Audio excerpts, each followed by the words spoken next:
नमस्कार, स्वागत है आप सभी का डीडी न्यूज़ पर और आप देख रहे हैं हमारा खास शो मिड डे प्राइम। मैं हूं आंचल। अगले 1 घंटे में हम बात करेंगे देश भर से जुड़ी तमाम बड़ी खबरों की, बताएंगे दुनिया भर में कौन कौन सी खबरें हैं जिन पर रहेगी हमारी नज़र। साथ ही हम आपको बताएं कि प्रधानमंत्री आज मलेशिया के लिए रवाना हो चुके हैं और प्रधानमंत्री का मलेशियाई ये दौरा कई मायनों में खास है। हम ये समझने की कोशिश करेंगे कि कैसे दोनों देशों के रिश्ते नए आयाम गढ़ते हुए नजर आएंगे। साथ ही हम अगले 1 घंटे में बात करेंगे भारत अमेरिका ट्रेड डील पर भी कि किस तरह से ये फ्रेमवर्क जो लॉक हुआ है ये किस तरह से आने वाले सालों में भारत और अमेरिका के रिश्तों को नई ऊष्मता देगा। और साथ ही साथ खेल जगत की बड़ी खबर जो महासंग्राम से जुड़ी है। जी हां, महासंग्राम छिड़ने वाला है। T20 विश्व कप में भारत और अमेरिका के बीच होगा महामुकाबला। इन तमाम खबरों पर रहेगी नजर, लेकिन सबसे पहले रुक करते हैं इस वक्त की सुर्खियों का। 2 दिन के लिए मलेशिया की आधिकारिक यात्रा पर प्रधानमंत्री नरेंद्र मोदी अपने समकक्ष अनवर इब्राहिम के साथ बातचीत के प्रति जताई उत्सुकता। कहा व्यापक रणनीतिक साझेदारी बढ़ाने पर होगी चर्चा।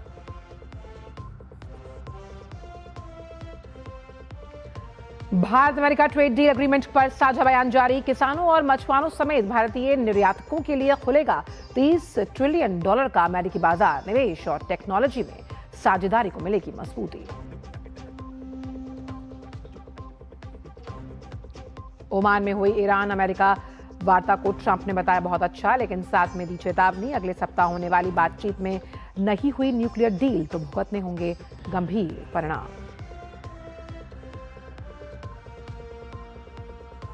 वोटर स्लिप वितरण पर चुनाव आयोग सख्त। पश्चिम बंगाल में लोगों वाली वोटर स्लिप बांटना अनिवार्य।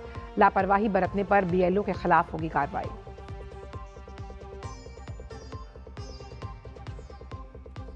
और T20 वर्ल्ड कप का आज से होगा आगाज। टीम इंडिया की अमेरिका से होगी टक्कर। मुंबई में होगा महामुकाबला।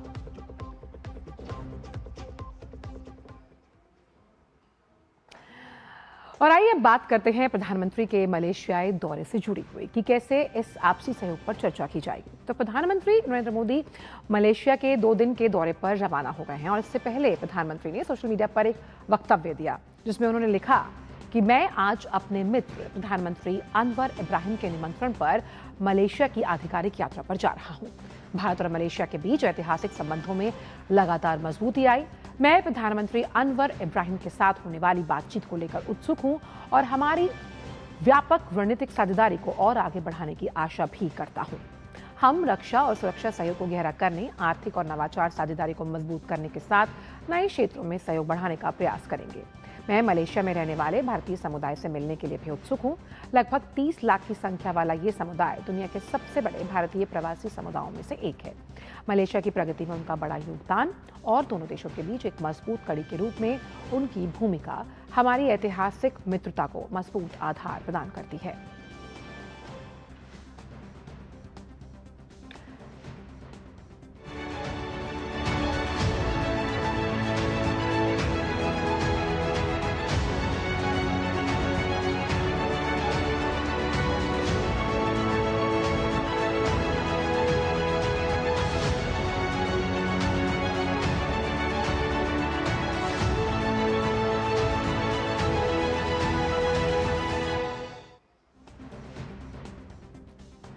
और आप देख सकते हैं कि किस तरह प्रधानमंत्री आज मलेशिया दौरा है उसके लिए रवाना हुए हैं। और दोनों देशों के बीच अगर देखा जाए तो कई ऐसे सहयोग के क्षेत्र हैं जिसमें हम डिजिटल इकोनॉमी की बात करते हैं, हम यहाँ बात कर रहे हैं नवाचार की, स्टार्टअप्स की।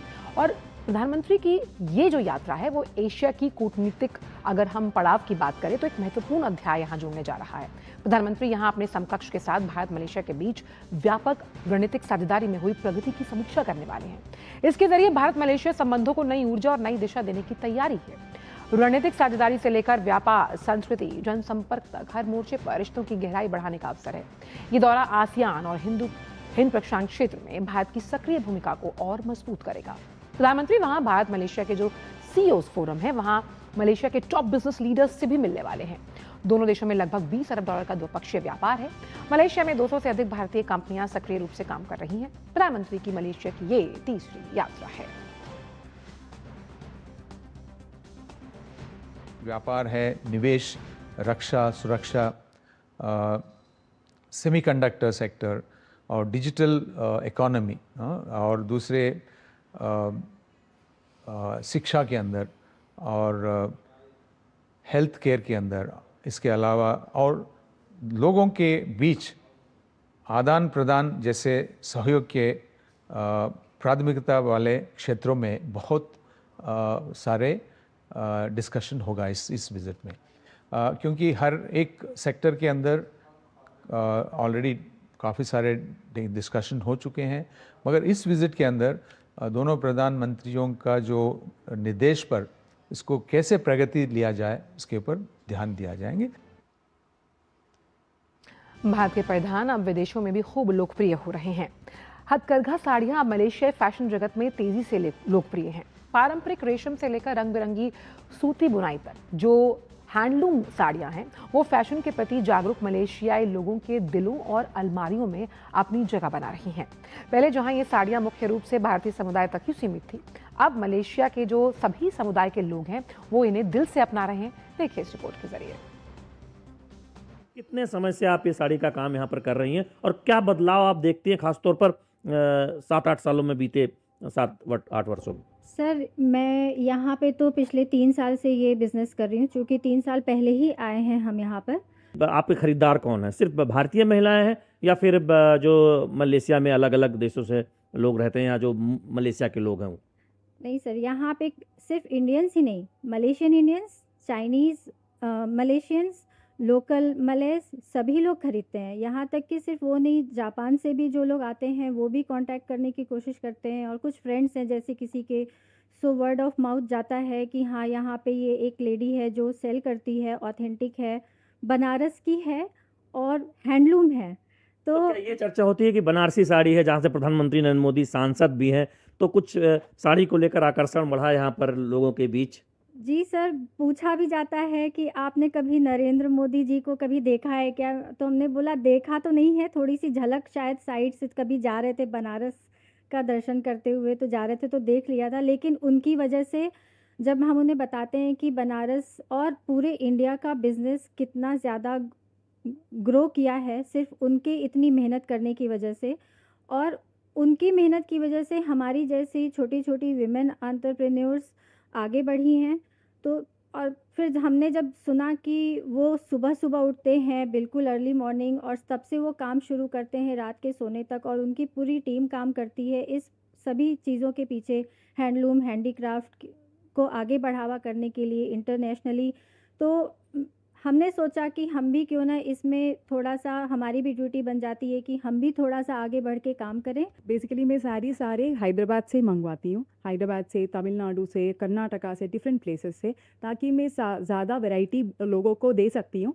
मैं एक्चुअली नॉर्थ इंडियंस का ज़्यादा इंटरेस्ट देखती हूँ साउथ इंडियन साड़ीज़ खरीदने में, क्योंकि उन लोग के पास ये वैरायटी थोड़ा कम होता है उनके वार्डरोब में, तो उन लोग बहुत सारा इंटरेस्ट बताते हैं। और साउथ इंडियन होता है और नॉर्थ इंडियन साड़ीज़ में इंटरेस्ट बताते हैं।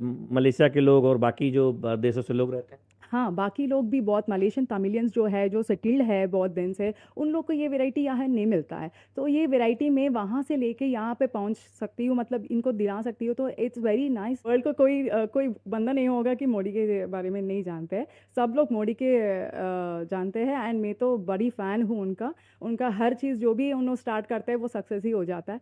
तो उन्होंने रिसेंटली हैंडलूम को प्रमोट किया है। I am very happy that he promoted this, and then this will help the handloom textile women entrepreneurs and women who are behind working, struggle day and night, उन लोग को बहुत अच्छे से वो प्रमोशन मिल गया है। एंड देन इसका वैरायटी भी उन लोग को भी थोड़ा मोटिवेशन हो गया है कि हाँ हम हमारा भी थोड़ा विजिबिलिटी आ गया है, तो सबको पता चल रहा है, क्योंकि मोदी जी बताए तो मतलब इट्स एनफ।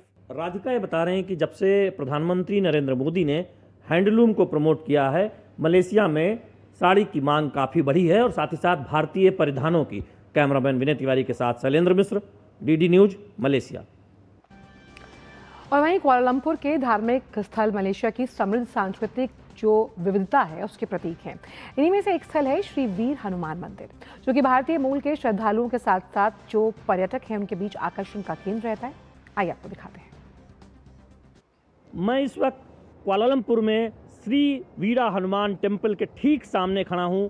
ये बेहद खूबसूरत मंदिर यहाँ पर सुबह शाम बड़ी संख्या में लोग दर्शन करने आते हैं। ठीक पीछे आप हमारे मंदिर देख रहे हैं, जहाँ पर न केवल भारतीय लोग, भारतीय मूल के लोग, बल्कि दुनिया भर के लोग जो यहाँ आते हैं वो इस जगह पर बड़ी संख्या में दर्शन करने के लिए आते हैं। तो ये मंदिर खूबसूरती का एक उदाहरण है, किस तरह से यहाँ पर ये हनुमान मंदिर बनाया गया है जो आप यहाँ पर देख रहे हैं।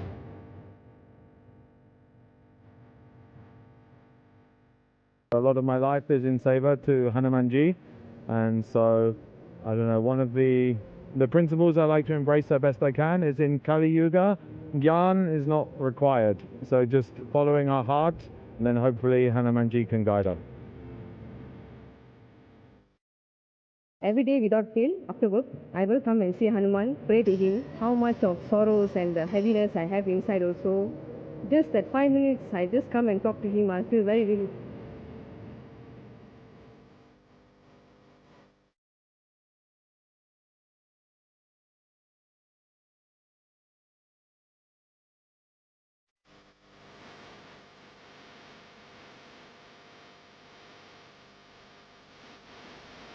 We are coming every time this temple because we are feeling peaceful like India.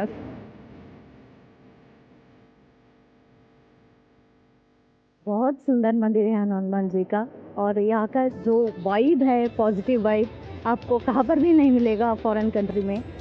Exactly what feel we get it, we are living in India only.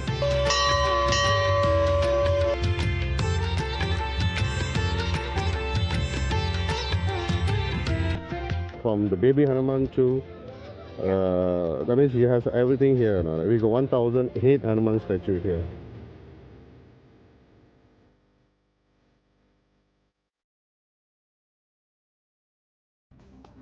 और प्रधानमंत्री के मलेशिया दौरे पर और ज़्यादा जानकारी के साथ जुड़ रहे हैं हमारे संवाददाता शैलेंद्र मिश्र। शैलेंद्र, हम जानते हैं कि ये प्रधानमंत्री का तीसरा मलेशियाई दौरा है। दोनों देशों की अगर हम बात करें तो किस लिहाज से, अगर हम डिजिटल इकोनॉमी की बात कर रहे हैं, नवाचार है, स्टार्टअप्स हैं, इन क्षेत्रों में जो कि किसी भी इकोनॉमी के ग्रोथ ड्राइवर्स ऑफ इंजन होते हैं, कैसे ये रिश्ते आगे बढ़ेंगे? बिल्कुल, बीते कुछ वर्षों में हमने देखा है कि भारत और जो मलेशिया के रिश्ते हैं, जो संबंध है, वो उसमें काफी गर्माहट आई है। आप देखें कि बड़ी संख्या में पहले के मुकाबले भारतीय अब मलेशिया आ रहे हैं घूमने भी, और मलेशिया के लोग भी भारत जा रहे हैं। तो टूरिज्म बढ़ा है। इसके पीछे वीजा की जो आसान सुविधा की गई, वीजा ऑन अराइवल है मलेशिया में, और यहाँ मलेशिया के लोग जाते हैं तो ई वीजा उन्हें मिल जाता है घूमने के लिए, और कनेक्टिविटी बढ़ी है। तो उसका एक बहुत फर्क दिखा है आने जाने में, टूरिज्म में। अब हम देख रहे हैं कि तमाम सेक्टर्स में जो पार्टनरशिप है, स्ट्रेटेजिक पार्टनरशिप, जिसका रिव्यू भी होना है, वो बड़ा है। अब भारत देख रहा है कि सेमीकंडक्टर में किस तरह से जो मलेशिया में कंपनियां हैं उनके साथ साझेदारी हो सकती है, क्योंकि मलेशिया इस क्षेत्र में बहुत आगे है। 3 दशक पहले हम जानते हैं कि यहाँ पर एक इकोसिस्टम बना था सेमीकंडक्टर में, और अब भारत चिप डिजाइनिंग में, सेमीकंडक्टर में हम बहुत तेजी से प्रगति कर रहे हैं। तो दोनों देशों की कंपनियों के बीच एक साझेदारी हो सकती है जिससे दुनिया को फायदा हो सकता है, और वो एक बहुत महत्वपूर्ण सेक्टर है जिस पर चर्चा होनी है। एमओयू होने की बात कही जा रही है, डिफेंस कोऑपरेशन की बात कही जा रही है, हेल्थ केयर और एजुकेशन में भी चलिए शैलेंद्र, बहुत बहुत शुक्रिया, आपके वापस आएंगे। राष्ट्रीय दलहन मिशन पर इस वक्त केंद्रीय कृषि मंत्री संबोधन दे रहे हैं, आइए सुनते हैं। गांव में, गलियों में, खेतों में, किसानों में अगर कृषि मंत्री ना जाए तो वो काहे का कृषि मंत्री? वो तो बाबू बन गया फिर दफ्तर में बैठे बैठे। साला में तो साहब बन गया, बैठा हूं भाई। गांव में जाना होगा, खेतों में जाना होगा। और यहां मैं किसान भाइयों को प्रार्थना कर रहा हूं कि इस कार्यक्रम की समाप्ति के बाद हम लोग तो बैठेंगे चिंतन करने। आप 3000 मसूर के प्लाट है सामने, इसी एकागा ने जो किए गए ICR 3000 जल्दी आने वाली वैरायटी बना रहे हैं। 110 120 दिन नहीं, 120 दिन नहीं, 70 और 80 दिन में मसूर पक के तैयार हो जाएगी।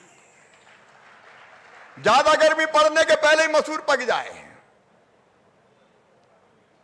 ऐसी किस्में तैयार कर रहे हैं। आप देखना जरूर कि जिसमें मुख्यमंत्री जी खरपतवार पनप ही नहीं पाएगी, वो पौधे ही मार देगा उसको। अभी देखना आप जाने के पहले। और मेरा एकाडा के मित्रों से निवेदन है, अशोक जी आप भी बता देंगे अफसरों को कि एक बार ये प्लाट किसानों को जरूर दिखाएं।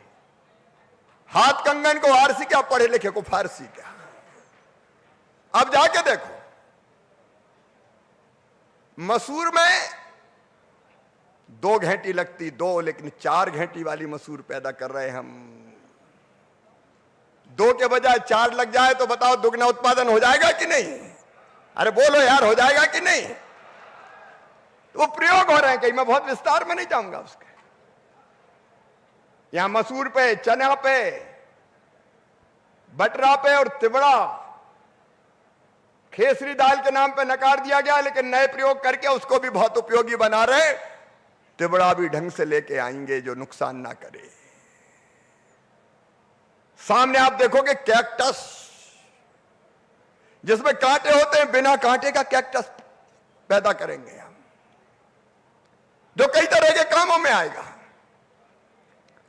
तो दलहन, अलग अलग दलहन का उत्पादन कैसे बढ़े। दूसरी चीज, रोग लगते हैं। आप में से कई को याद होगा, खेत में गए तो आने के पहले ही सूख गई मसूर, दाने पतले पड़ गए, कहते थे भैया उगरा लग गो, उगरा उगर जाती थी। अब वो उगरा ना लगे इसका इंतजाम किया जा रहा है। झुलसा रोग, उगरा, इससे निपटने के इंतजाम किए जा रहे हैं। यहां कई तरह के गुण रहते हैं, जीन जिसको कहते हैं। अलग अलग पौधों के जीन एक जगह इकट्ठे करके और सारे गुण एक ही पेड़ में, पौधे में डाल दिए जाएंगे, जिससे बेहतर उत्पादन भी हो और उसको खाएं तो पोषण की क्षमता भी बढ़े, वो ताकत भी दे। ऐसे कई प्रयोग होंगे, उसके विस्तार में मैं नहीं जा रहा। तो ये कोई साधारण बिल्डिंग का उद्घाटन नहीं है आज। यहां पे अलग अलग प्रयोग किए जाएंगे, सब प्लांट जीनोमिक्स प्रयोगशाला है, यहां प्लांट टिश्यू कल्चर प्रयोगशाला है। किसान को अच्छे बीज नहीं मिलते, रखे रखाए बीज बोता रहता है। उस प्रयोगशाला में अच्छे बीज जल्दी तैयार होंगे, जल्दी। और जल्दी कैसे? मौसम को, टेम्परेचर को नियंत्रित करके। अभी तो हमको बीज बनाना हो तो एक बार लगाते हैं मौसम में ही, लेकिन मौसम को एक बोतल में ही जितना टेम्परेचर चाहिए उसी में मौसम अनुकूल बना दिया जाएगा और साल में 3 बार उत्पादन उसमें होगा। तो प्लांट टिश्यू कल्चर प्रयोगशाला है, प्लांट ब्रीडिंग की सुविधा है, प्लांट पैथोलॉजी प्रयोगशाला, मतलब जो रोग लगते हैं। अभी मुख्यमंत्री जी और सारे माननीय मंत्री देख के आए, वो जो लग जाता है जिसमें फंगस, अब वो फंगस कैसे ना लगे, ये वायरस भी बहुत चालाक होता है। ये मिट्टी में शांत पड़ा रहता है और जैसे मसूर बोई तो एक्टिव हो जाता है और जड़ों को खाने लगता है। तो आप सुन रहे थे केंद्रीय कृषि मंत्री शिवराज सिंह चौहान को राष्ट्रीय दलहन आत्मनिर्भर कार्यक्रम को संबोधित कर रहे थे कि किस तरह से किसानों की आय की वृद्धि भी इस पूरे मिशन से हो पाएगी। इस वक्त की बड़ी खबर आ रही है कर्नाटक से, जहां कर्नाटक सरकार ने अल्पसंख्यक विकास जो निगम है उसके तहत अल्पसंख्यकों द्वारा दिए गए जो तमाम ऋण हैं उन पर ब्याज माफ कर दिया। बड़ी खबर, जिससे लगभग 800 करोड़ रुपए के ऋण लेने वालों को लाभ होगा, जिनमें से ज्यादातर मुस्लिम समुदाय से हैं। कैबिनेट की बैठक के दौरान ये फैसला लिया गया। 2013 से 2019 के बीच जो तमाम कर्ज लिए गए थे उन पर ब्याज माफी दी गई है। इस फैसले को लेकर विपक्ष और आलोचक सवाल उठा रहे हैं कि किसानों को ऐसा लाभ क्यों नहीं दिया जाता, जो ऋण की वजह से कहीं ना कहीं बोझ महसूस करते हैं और आत्महत्याओं से जूझ रहे हैं। पहले 2 सालों में ऋण के कारण करीबन 2000 से ज्यादा जो किसान हैं उन्होंने आत्महत्या की। विपक्ष सरकार की प्राथमिकताओं पर सवाल उठा रहा है और पूछ रहा है कि क्यों एक समुदाय तक ये लाभ सीमित है और किसानों, दलितों और पिछड़े जो वर्ग हैं उन्हें नजरअंदाज किया जा रहा है। तो फैसले को लेकर विपक्ष लगातार हमलावर है। इसमें विपक्ष का साफ तौर पर मानना है कि कर्ज के बोझ के तले दबे हुए किसान किसी को नजर क्यों नहीं आते और उन्हें राज्य सरकार राहत क्यों नहीं देती, क्योंकि पिछले 2 सालों में कर्ज की वजह से 2800 से अधिक जो किसान हैं उन्होंने आत्महत्या की है। लेकिन कर्नाटक सरकार ने कैबिनेट में फैसला लिया कि अल्पसंख्यकों द्वारा लिया गया जो ऋण है उन पर जो ब्याज है उसे माफ कर दिया गया है। अब इस फैसले से होगा क्या? इससे होगा ये कि 800 करोड़ रुपए के ऋण लेने वाले जो लोग हैं उन्हें लाभ होगा। अब इन लाभार्थियों में ज्यादा जो है वो मुस्लिम समुदाय के लोग हैं। और ज्योति इस वक्त जुड़ गए हैं। ज्योति, किस तरह से इस फैसले को देखा जा रहा है जो कैबिनेट सरकार ने लिया है कर्नाटक की, कि जहां जिन अल्पसंख्यकों को राहत दी गई, लेकिन सरकार को कहीं ना कहीं किसान जो हैं वो नजर नहीं आते जो इसी तरह की समस्या से जूझ रहे हैं। अंचल जी, कर्नाटक सरकार की तुष्टीकरण नीति दिन बर दिन बढ़ता जा रहा है। अभी कैबिनेट मीटिंग में उन्होंने ये फैसला लिया है कि जो भी अल्पसंख्यक ने ऋण लिए हैं उसके ऊपर ब्याज उन्होंने माफ कर दिया है। कल वो कैबिनेट मीटिंग में ये निर्णय ले चुके हैं। अल्पसंख्यक निगम के तहत कोई भी लोन ले चुके हैं उनका जो ऋण को ब्याज को माफ कर दिया गया है, वो भी 2013 से 2019 तक किस किस ने ब्याज लिया है ऑलमोस्ट 800 करोड़ की ब्याज में, उसमें 25 से 30 करोड़ की जो इंटरेस्ट है उसको इन्होंने वेव ऑफ कर दिया है, माफ कर दिया है। यहाँ पे हम देख सकते हैं किसानों ने कितने सालों से उनकी जो डिमांड कर रहे हैं और लोन वेव ऑफ कर दीजिए, ब्याज को माफ कर दीजिए, लेकिन सरकार ये सुन नहीं रही है। सरकार हमेशा ये कहता है कि अहिंदा मतलब अल्पसंख्यक, पिछड़े हुए, दलित लोगों के लिए हमारे सरकार है, लेकिन यहाँ पे ये लगता है कि जो हिंद है उसको बोल चुका है सरकार। यहाँ पे ओनली ऑन अल्पसंख्यक, और इसमें जो ब्याज दिए हैं, जो लोन दिए हैं उसमें 90% 90% ज्यादा अल्पसंख्यक मुस्लिम ही लोग उन्होंने लोन ले चुके हैं। तो यहाँ पे हम ये क्लियरली इंडिकेट करता है जो ब्याज दिया है मुस्लिम तुष्टीकरण के लिए, जो विपक्ष कहते हैं या आम लोग कहते हैं मुस्लिम तुष्टीकरण के लिए कांग्रेस सरकार माना जाता है। ज्योति, लेकिन जिस तरह से ये जो ब्याज माफी की गई है, अब इसमें 800 करोड़ रुपए शामिल है और इसका सीधा सीधा हम कह सकते हैं दबाव राज्य सरकार के उन तमाम कामकाज जो कि लोकहित और जनहित से जुड़े हो सकते हैं उस पर ये फाइनेंशियल प्रेशर आएगा। Sorry, repeat. ज्योति, जो ये 800 करोड़ रुपए की ब्याज माफी हुई है उसकी वजह से फाइनेंशियल प्रेशर कहीं ना कहीं राज्य सरकार के रोजमर्रा के कामकाज में देखा जाएगा। ऑब्वियसली अभी देखिए उन्होंने पंच गारंटी 2 दिए हैं, उससे भी राज्य सरकार को बहुत नुकसान हुआ है फाइनेंशियली। कभी भी ये लोग कैसे बैलेंस करते हैं इस नुकसान को भरपाई करने के लिए।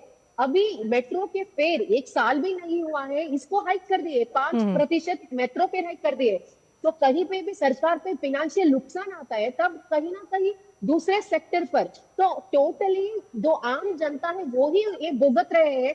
जो कहते हैं, आपने बहुत अच्छी बात कही ज्योति, कि जिस तरह से राज्य सरकार को काम करना चाहिए, समन्वय बिठाकर जो तमाम वायदे किए जाते हैं जनप्रतिनिधियों द्वारा, उन वायदों पर वो खरी नहीं उतर रही और अगर इसका फाइनेंशियल प्रेशर पड़ता है तो उसका खामियाजा आम आदमी को उठाना पड़ेगा। बहुत बहुत शुक्रिया ज्योति आपका इन तमाम जानकारियों को हमसे साझा करने के लिए। फिलहाल बात एक छोटे से ब्रेक का है, आप देखते रहिए midday prime TT news पर। ओ हरी भैया, अरे वाह, खेतों में कौन सी फसल लगाए हो? 12 महीने कमा कर दे ऐसी फसल। क्या? मैंने नया व्यवसाय शुरू किया है। उसके लिए पैसे? इसमें किसी निवेश की जरूरत ही नहीं। अच्छा मुखिया जी। अरे मुखिया जी नमस्ते। अरे हरी, कब आ रहे हो? आप बस चलिए, मैं पहुंचता हूँ। अब मैं LIC एजेंट हूँ। LIC एजेंट बनो, अब बड़ा सोचो। हमारी वेबसाइट पर जाएं या अपनी नजदीकी LIC शाखा से संपर्क करें। मैसेज। डियर इन्वेस्टर, एक एक्सपर्ट स्टॉक टिप खास आपके लिए। ये ऐप डाउनलोड करो और पैसे डबल करो। एक्सपर्ट जी, बदमाश का बाप हूँ मैं। ऐप डाउनलोड करने से पहले मैं आपका पूरा रिपोर्ट कार्ड निकालूंगा। मैं मूर्ख नहीं हूँ। डिस्टेंस। UPI कहता है अगर कोई ऐसी सलाह दे तो पहले एडवाइजर की पूरी जांच कर ले और कहे मैं मूर्ख नहीं।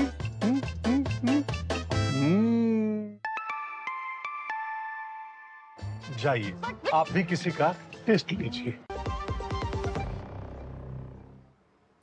और आइए अब ब्रेक के बाद बात करते हैं Bharat America trade deal framework की जो लॉक कर दी गई है।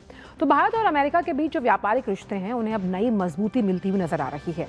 दोनों देशों ने पारस्परिक और संतुलित व्यापार को लेकर एक अंतरिम समझौते के फ्रेमवर्क पर सहमति जताई। इस समझौते के तहत अमेरिका में भारतीय सामानों के आयात पर जो 18% टैरिफ लगाया जाएगा। अमेरिका ने संकेत दिए कि समझौता लागू होने के बाद जेनरिक दवाएं यानी कि फार्मा क्षेत्र, James and jewellery, diamonds, aircraft parts जैसे जो भारतीय उत्पाद हैं उन पर रियायती टैरिफ मिलेगा। साथ ही स्टील, एल्यूमिनियम और कॉपर से जुड़े राष्ट्रीय सुरक्षा शुल्कों में भी भारत को राहत देने का प्रावधान किया गया। वहीं भारत ने अगले 5 वर्षों में अमेरिका से $500 अरब के ऊर्जा उत्पाद, विमान और विमान के पुर्जे, कीमती धातुएं, तकनीकी उत्पाद और कोकिंग कोल खरीदने का इरादा जताया। इसके साथ ही दोनों देश तकनीकी उत्पादों के व्यापार में उल्लेखनीय बढ़ोतरी करेंगे, जिसमें डेटा सेंटर्स में इस्तेमाल होने वाले ग्राफिक्स प्रोसेसिंग यूनिट्स यानी GPU और उन्नत जो तकनीकी उपकरण हैं वो शामिल हैं। और वहीं प्रधानमंत्री नरेंद्र मोदी ने भारत और अमेरिका के बीच अंतरिम व्यापार समझौते की सराहना की। प्रधानमंत्री ने फ्रेमवर्क पर बनी सहमति को लेकर अपनी बातें देश के सामने रखी और प्लेटफॉर्म X पर लिखा कि भारत और अमेरिका के लिए अच्छी खबर है। हमने अपने दोनों महान देशों के बीच एक अंतरिम व्यापार समझौते के लिए एक फ्रेमवर्क पर सहमति जताई। मैं हमारे देशों के बीच मजबूत संबंधों के प्रति अपनी व्यक्तिगत प्रतिबद्धता के लिए राष्ट्रपति ट्रंप को धन्यवाद देता हूं। ये फ्रेमवर्क हमारी साझेदारी की बढ़ती गहराई, विश्वास और गतिशीलता को दर्शाता है। ये भारत के मेहनती किसानों, उद्यमियों, MSMEs, स्टार्टअप्स, इनोवेटर्स, जो मछुआरे हैं और इन सब के लिए नए अवसर खोलकर मेक इन इंडिया को मजबूत करता है। यानी दोनों जो महान देश हैं उनके बीच एक अंतरिम समझौता है। इस फ्रेमवर्क पर सहमति जो है वो जताई गई है, जो Bharat America trade deal framework है, और व्यक्तिगत प्रतिबद्धता जो रही राष्ट्रपति ट्रंप की, उसको लेकर प्रधानमंत्री ने धन्यवाद दिया। इस पूरे फ्रेमवर्क को लेकर अब इससे होगा ये कि साझेदारी की बढ़ती गहराई और विश्वास और गतिशीलता का प्रतीक इस ट्रेड डील के फ्रेमवर्क को माना जा रहा है, जिसमें भारतीय किसान, उद्यमी, MSMEs जो है उनके लिए नए अवसर पैदा होंगे। साथ ही साथ स्टार्टअप के से जुड़े हुए जो इनोवेटर्स हैं, मछुआरे जो हैं, उनके लिए भी नए अवसर पैदा होने वाले, जिससे मेक इन इंडिया मिशन को मजबूती मिलेगी। वहीं महिलाओं और युवाओं को बड़े पैमाने पर रोजगार के अवसर भी प्रदान होंगे। अब भारत और संयुक्त राज्य अमेरिका नवाचार को बढ़ावा देने के लिए भी अपनी प्रतिबद्धता दर्शा रहे हैं, और ये फ्रेमवर्क निवेश और टेक्नोलॉजी के साझेदारी को और गहरा करेगा। ये फ्रेमवर्क मजबूत और भरोसेमंद जो ग्लोबल सप्लाई चेन है उसे मजबूत करेगा, वैश्विक विकास में भी योगदान देगा। और जैसे जैसे भारत एक विकसित भारत बनने की दिशा में आगे बढ़ेगा, ये ऐसी वैश्विक साझेदारी है जो भविष्य से जुड़ी हुई है, जो हमारे लोगों को सशक्त बनाने और साझा समृद्धि में योगदान देगी।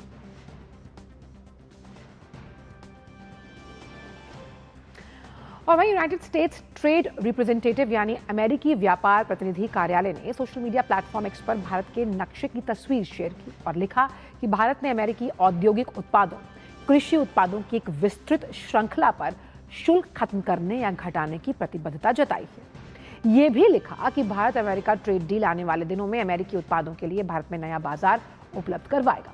इसमें ट्री नट्स, अनाज से लेकर लाल ज्वार और ताजे और प्रोसेस्ड फ्रूट्स तक का जिक्र है।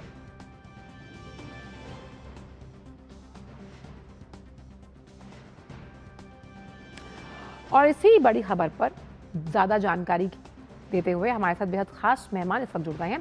गुलशन Sachdeva ji, professor, school of international studies, JNU। आपका बहुत बहुत स्वागत है गुलशन जी, और इस खास चर्चा में भाग लेने के लिए। पहला सवाल ये कि जिस तरह से इस अंतरिम फ्रेमवर्क पर अब सहमति बनी है, आप अमेरिका और भारत दोनों के रिश्तों में कितना बड़ा बदलाव देखेंगे आर्थिक, सामरिक और रणनीतिक लिहाज से?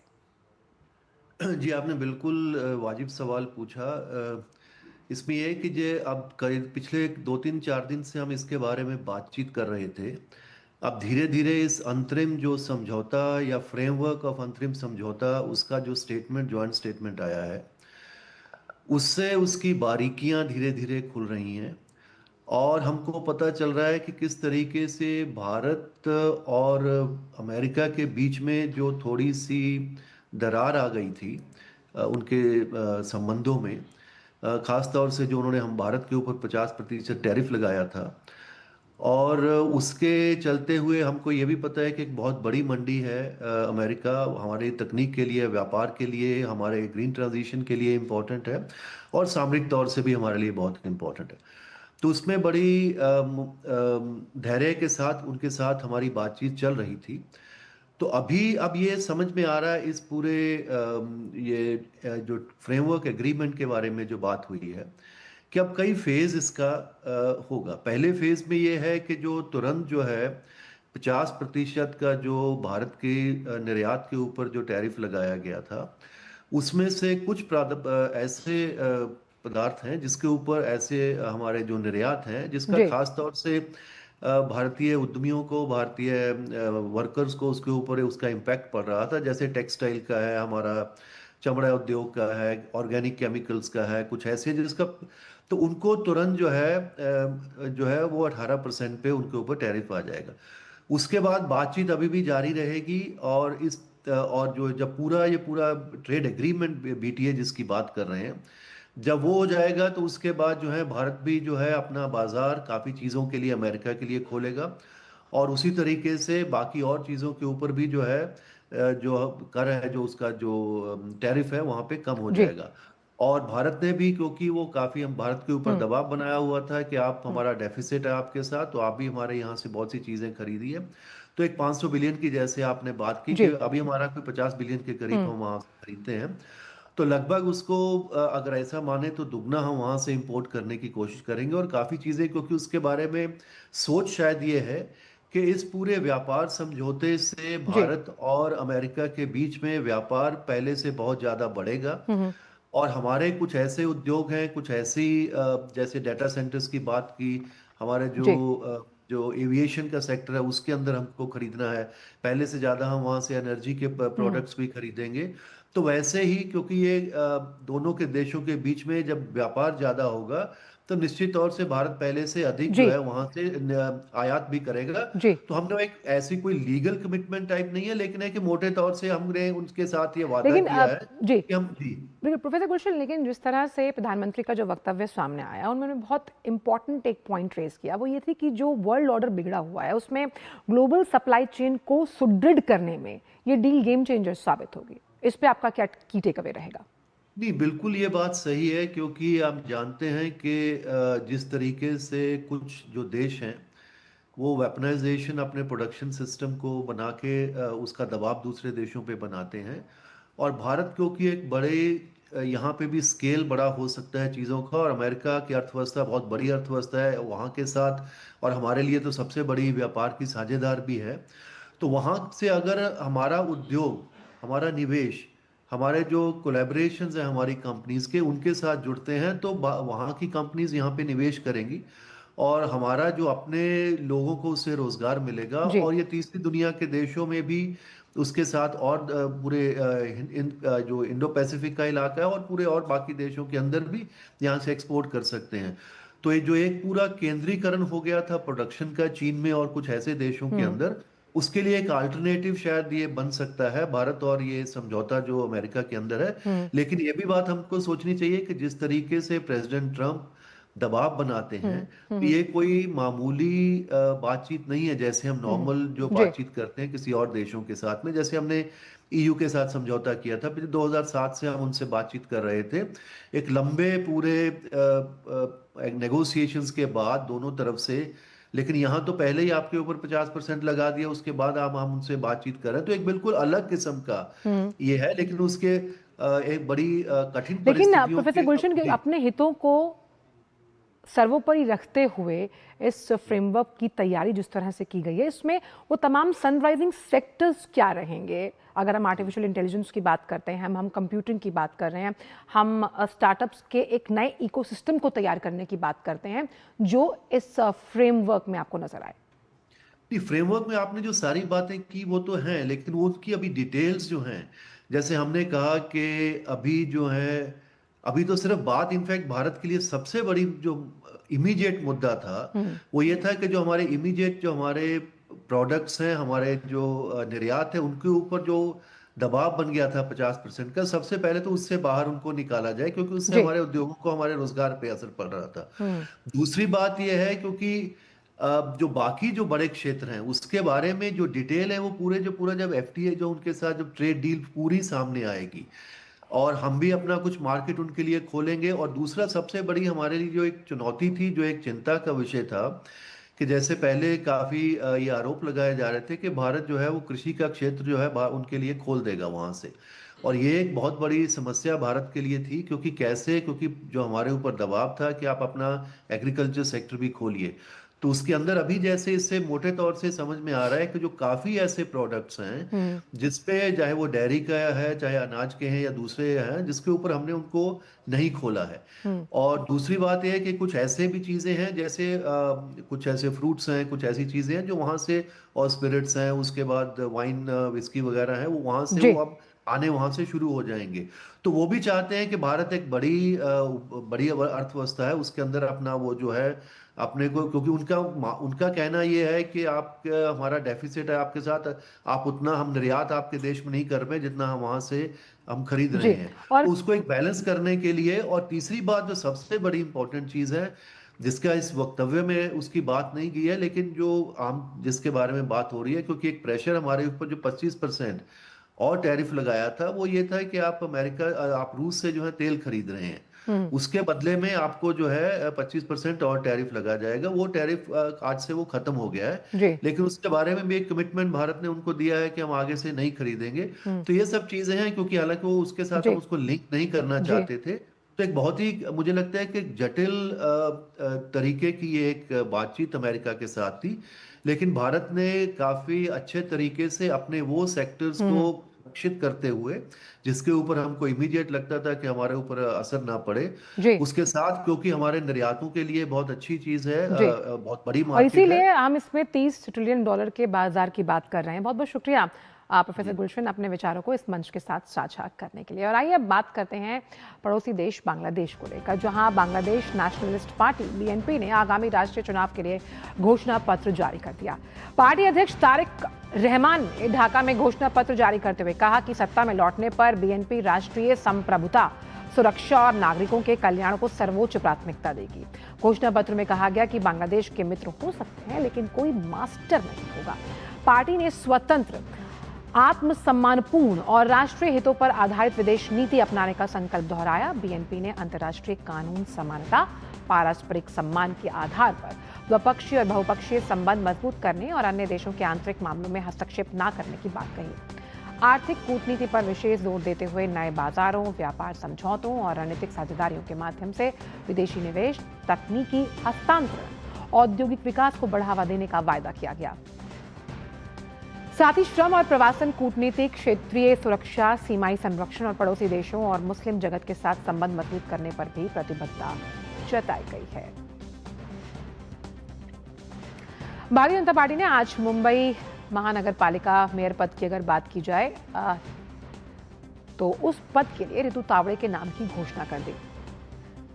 और इससे पहले जो ये हमने खबर आपको दिखाने वाले हैं, उससे पहले आइए बांग्लादेश की खबर का रुख एक बार वापस करते हैं कि आखिरकार किस तरह की जो राजनीतिक हलचल है उस पर ज़्यादा जानकारी के साथ प्रसन्नजीत इस वक्त जुड़े हुए हैं। प्रसन्नजीत का रुख करते हैं। प्रसन्नजीत, खास तौर पर अगर हम देखें कि जिस तरह से BNP अपने खोए हुए वर्चस्व को पाना चाहती है, लेकिन राजनीतिक अस्थिरता के कारणवश बांग्लादेश में कुछ भी सही नहीं है, और खास तौर पर जो कार्यवाहक सरकार है वो हर मोर्चे पर फेल्योर साबित हुई। आंचल, सबसे पहले तो आप हमारे दर्शक समझ ले कि आज के दिन इस वक्त पूरे बांग्लादेश में फिर से डेमोक्रेसी वापस आ गया है। आज शनिवार के दिन बांग्लादेश में जिस तरह से पूरे ढाका शहर में खास तरह से एक तरह की डेमोक्रेसी जारी है, मारपीट जारी है, वो काफी चिंताजनक है। आज 7 तारीख है और 12 तारीख को सो कॉल्ड चुनाव जो बताया जा रहा है वो चुनाव होने जा रहा है। तो उसके लिए कल BNP की तरफ से जो मैनिफेस्टो है वो मैनिफेस्टो भी जारी कर दिया गया है। लेकिन आज जिस तरह से ढाका की रास्ते पर मारपीट और एक दूसरे के साथ जिस तरह से एक राजनीतिक दल के समर्थक दूसरे राजनीतिक समर्थक के साथ मारपीट में उतर चुके हैं, वो काफी चिंताजनक बात है। लेकिन फिर भी अगर 12 तारीख की चुनाव ठीक तरह से करना है, लेकिन उसमें जिस तरह से मोहम्मद यूनुस अपने लिए जो रेफरेंडम कराने की कोशिश में लगे हुए हैं, वो भी चिंताजनक है। ये सब कुछ मिला के बांग्लादेश सही स्थिति पे नहीं है। 12 तारीख की चुनाव कराना और जिस तरह की जो मैनिफेस्टो की बात तारिक जिया की तरफ से BNP कल जारी किया है, उस मैनिफेस्टो की तरह चुनाव बिल्कुल। कराना, ये एक वहाँ की जो चुनाव आयोग है उनके लिए चैलेंज है। बिल्कुल। जो वहाँ की एजेंसियां हैं उनके लिए बिल्कुल एक निष्पक्ष चुनौती और है। स्वतंत्र चुनाव कराना जो बांग्लादेश का चुनाव आयोग है उसके लिए कहीं ना कहीं चुनौती साबित हो रहा है। बहुत बहुत शुक्रिया प्रसन्नजीत इन तमाम जानकारी को हमसे साझा करने के लिए।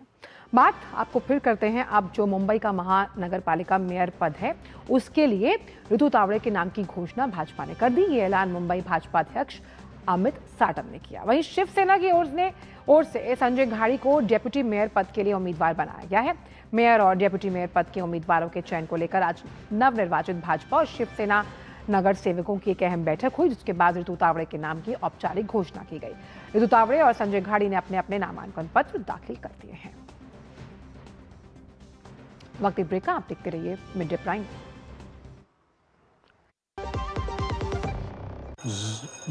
मैसेज डियर इन्वेस्टर, एक एक्सपर्ट स्टॉक टिप खास आपके लिए। ये ऐप डाउनलोड करो और पैसे डबल करो। एक्सपर्ट जी, बदमाश का बाप हूँ मैं। ऐप डाउनलोड करने से पहले मैं आपका पूरा रिपोर्ट कार्ड निकालूंगा। मैं मूर्ख नहीं हूँ।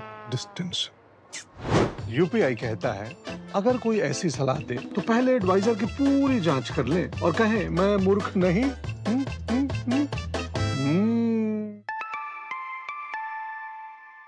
जाइए आप भी किसी का टेस्ट लीजिए।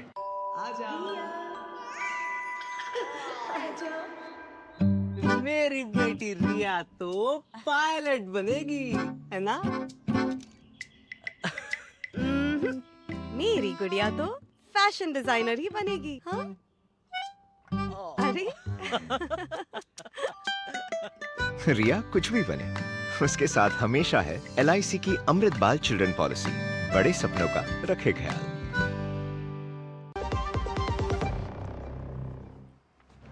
ब्रेक के बाद सभी का स्वागत और अब बात करते हैं T20 वर्ल्ड कप के महासंग्राम की, जहां अमेरिका से मुकाबला है।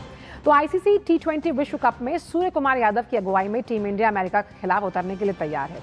टीम विश्व कप जीतने की सबसे दमदार दावेदार है। वहीं अमेरिका उलटफेर में माहिर है और वार्म अप मैच में टीम ने अपने प्रदर्शन से प्रभावित किया। ये मुकाबला आज शाम 7 बजे से मुंबई के वानखेड़े स्टेडियम में खेला जाएगा। टीम इंडिया की यही पुकार है, इस विश्व कप पर सिर्फ हमारा अधिकार है। ये बात हौसले की कसौटी और परफॉर्मेंस के आधार पर सामने है। भारतीय टीम T20 विश्व कप की डिफेंडिंग चैंपियन है और कोशिश खिताब बरकरार रहे इस पर है। वैसे ऐसा हो भी क्यों ना, क्योंकि टीम इंडिया अपने अभियान की शुरुआत वानखेड़े के उस मैदान से करने जा रही है जहां टीम इंडिया के ओपनर अभिषेक शर्मा ने पिछले साल 135 रनों की धुआंधार पारी खेली थी। फिर ईशान किशन का साथ टीम इंडिया के अंदाज को और बिंदास बना सकता है। वहीं कप्तान सूर्य कुमार यादव को न्यूजीलैंड सीरीज से मिले भरोसे ने पूरी टीम को लड़ने की नई ताकत दी है। गेंदबाजी में जसप्रीत बुमराह के साथ अर्शदीप सिंह नई गेंद संभाल सकते हैं, तो वहीं कुलदीप और वरुण के रूप में 2 सर्वश्रेष्ठ स्पिनर हैं। उधर अमेरिका की बात करें तो 2024 में टीम ने ग्रुप चरण में शानदार प्रदर्शन करते हुए सुपर 8 में जगह बनाई थी। यूएसए ने अप्रैल 2025 के बाद से कोई भी T20 अंतर्राष्ट्रीय मैच नहीं खेला है। 2025 में उन्होंने 9 में से 8 मैच जीते। ये बात अलग है कि सामने ओमान, कनाडा, बरमूडा जैसी टीमें थीं। आंकड़ों में देखें तो दोनों के बीच अब तक सिर्फ एक T20 मुकाबला हुआ है जहां भारत के खाते में जीत आई है। कागज और प्रदर्शन दोनों में ही टीम इंडिया जो है वो अमेरिका पर भारी है, लेकिन ये विश्व कप है और इसमें किसी भी टीम को हल्के में लेने की गलती किसी भी मोर्चे पर कोई भी टीम नहीं कर सकती है। देखना होगा कि टीम इंडिया अपने इस मिशन को अंजाम तक किस तरह से पहुंचाती है। कैमरामैन S जयशंकर के साथ मैं गौरव कुमार, DD न्यूज, मुंबई। और ICC T20 विश्व कप 2026 का सुपर अंदाज क्रिकेट प्रेमियों को अपने आगोश में लेने के लिए तैयार है। भारतीय टीम इस फॉर्मेट की मौजूदा विश्व चैंपियन है और मुंबई से अपने विश्व विजय का अभियान छेड़ने के लिए तैयार। तो ऐसे में मुंबई के क्रिकेट जो प्रशंसक हैं उनके बीच किस तरह का माहौल है, इस बात को टटोलते हुए नजर आए DD न्यूज के संवाददाता गौरव कुमार। आइए देखते हैं उनकी यह खास रिपोर्ट।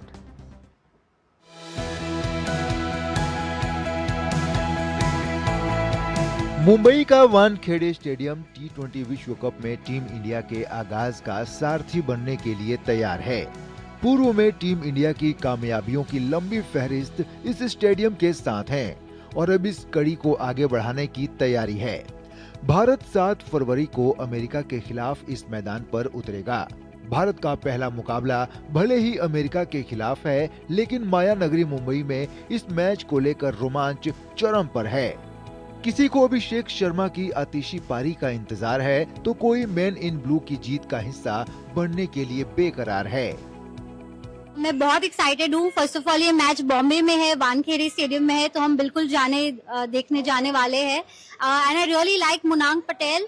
अमेरिका की टीम ऑलमोस्ट इंडिया की टीम लगती है, तो I wish them good luck, but जीतने तो हम ही वाले हैं। It is going to be a very easy match for us, I feel, because all the players look in really good form. And yeah, we are going to repeat the history and defeat the history. We are going to be the first defending champions who will live the World Cup. बहुत ही excitement है। World cup is so important. और जो India की जो batting lineup है, अभी USA है तो एक एडवांटेज है, हम ये टाइम 300 का टारगेट भी क्रॉस कर सकते हैं with Abhishek Sharma, Suryakumar Yadav, Ishan Kishan, all in form. इस मुकाबले को लेकर स्टेडियम में अच्छी खासी तादाद में दर्शकों के आने की उम्मीद जताई जा रही है। मुंबई क्रिकेट एसोसिएशन के अध्यक्ष अजिंक्य नाइक के मुताबिक टीम इंडिया इस समय जिस कलेवर में है, वह इस आकर्षण की बड़ी वजह है। मुंबई क्रिकेट एसोसिएशन ऐसे बड़े मैचेस, ऐसे बड़े इवेंट्स करने के लिए पहले से ही प्रोएक्टिव है। एज अ टीम हम लोग ने पूरी तैयारी की है। मुंबई पुलिस हो गए, महाराष्ट्र स्टेट गवर्नमेंट, सब लोग हम लोग एक पेज पे, और ये कैसे हम अच्छे से माइक्रो लेवल पे प्लानिंग कर सकते हैं और ये अच्छे से मैच कैसे हो सकती है और फैंस कैसे ये गेम एंजॉय कर सकते हैं, उसकी सब सुख सुविधा हम लोग ने एमसीए करके प्लान की है। वानखेड़े स्टेडियम में भारत ने अब तक 6 T20 इंटरनेशनल मुकाबले खेले हैं, जिसमें से टीम को 4 में जीत और 2 में हार मिली है। वहीं यहाँ 5 बार 200 प्लस रन हुए हैं और 5 बार 180 रन का आंकड़ा पार हुआ है। इस मैदान का सबसे हाई स्कोर 247 रनों का है, जो भारत ने इंग्लैंड के खिलाफ बनाया था। टीम इंडिया तैयार है T20 विश्व कप में मुंबई से जीत का बिगुल बजाने के लिए, और मुंबईकर्स तैयार हैं टीम इंडिया की इस जीत में साथी बनने के लिए। संघर्ष बड़ा है, लेकिन जोश और एनर्जी का यही हुजूम जो होगा, वो टीम इंडिया के लिए टॉनिक बनकर सामने होगा। कैमरामैन एस जयशंकर के साथ मैं गौरव कुमार, डीडी न्यूज, मुंबई। और इसी पर ज्यादा बातचीत के लिए गौरव कुमार का सीधा रुख करते हैं। गौरव, यही जानना चाहेंगे कि हाउ इज द जोश, जो विजय अभियान है जिसे लेकर टीम इंडिया पूरे जोशो खरोश के साथ नजर आ रही है। बिल्कुल आंचल, आपको बता दें कि टीम इंडिया इस बार जो है वो फेवरेट के तौर पे सामने नहीं है, बल्कि सबसे खतरनाक टीमों में से एक मानी जा रही है। और इसके पीछे की जो बड़ी वजह ये है कि टीम इंडिया का जो परफॉर्मेंस रहा है, अगर लास्ट 2024 वर्ल्ड कप के बाद से देखें तो टीम ने 9 सीरीज़ खेली है और सभी सीरीज़ जो है वो टीम जो है वो जीतती आई है। इसके अलावा अगर बल्लेबाजों के स्ट्राइक रेट्स को देखा जाए तो वहाँ पर टीम के जो बल्लेबाजों के जो स्ट्राइक रेट्स हैं उसमें बहुत अच्छा तरीके से इजाफा जो है वो देखने को मिलता है। अगर स्पिन के खिलाफ देखें और चाहे पेस के खिलाफ देखें, दोनों में जो स्ट्राइक रेट है वो 150 के पार जाता हुआ दिखाई देता है। सबसे बड़ी बात क्या है कि किसी भी टीम के लिए बहुत जरूरी टॉनिक होती है टीम में की बल्लेबाजी की गहराई या टीम का एक यूनिट के तौर पर सामने आना। तो इस टीम को हमने देखा है कि किस तरह से यहाँ पर बल्लेबाजी में ही न सिर्फ गहराई है बल्कि जो गेंदबाजी है उसमें भी एक डेप्थ जो है वो बहुत अच्छे तरीके से नजर आ रही है। खासतौर से इस अगर मुकाबले की बात करें तो जिस तरह से आपको मालूम है कि हर्षित राणा जो है वो रूल आउट हो चुके हैं। साथ ही साथ आज के मैच के लिए कहना पड़ेगा कि जसप्रीत बुमराह का भी खेलना जो है वो थोड़ा संशय है, क्योंकि उनकी भी तबियत थोड़ी ठीक नहीं है। तो कह सकते हैं कि आज जसप्रीत बुमराह भी मैदान से बाहर दिखाई दे सकते हैं। बावजूद इसके मोहम्मद सिराज जो हैं वो टीम के साथ हैं, तो उनको आज यहाँ पर प्लेइंग 11 में खेलने का मौका मिल सकता है। तो कहने की बड़ी बात यह है कि जब सूर्य कुमार यादव कल भी अपनी जब प्रेस कॉन्फ्रेंस में आए थे तो उन्होंने यही बात बोली थी कि हमें 1 या 2 खिलाड़ी अगर इसमें कोई चेंज भी होता है तो उससे कोई बड़ी दिक्कत नहीं है, क्योंकि हमारे पास बेंच जो स्ट्रेंथ है वो बहुत सॉलिड है और वो बहुत अंदर तक गहराई तक जाती है। तो ये जो कॉन्फिडेंस है ये न केवल टीम के कॉन्फिडेंस को बूस्टअप करता है बल्कि जो सामने वाली टीम होती है उसको भी कहीं ना कहीं एक कॉन्फिडेंस के मोर्चे पर उनका जो कॉन्फिडेंस है वो भी लो करता है। जी, अब ऐसे में अगर जिस समय मैच है, पिच की स्थिति किस तरह से रहने वाली है और अगर टॉस जीतता है भारत तो बॉलिंग या बैटिंग चूज करने के लिए किस तरह की रणनीति अपनाएंगे कैप्टन?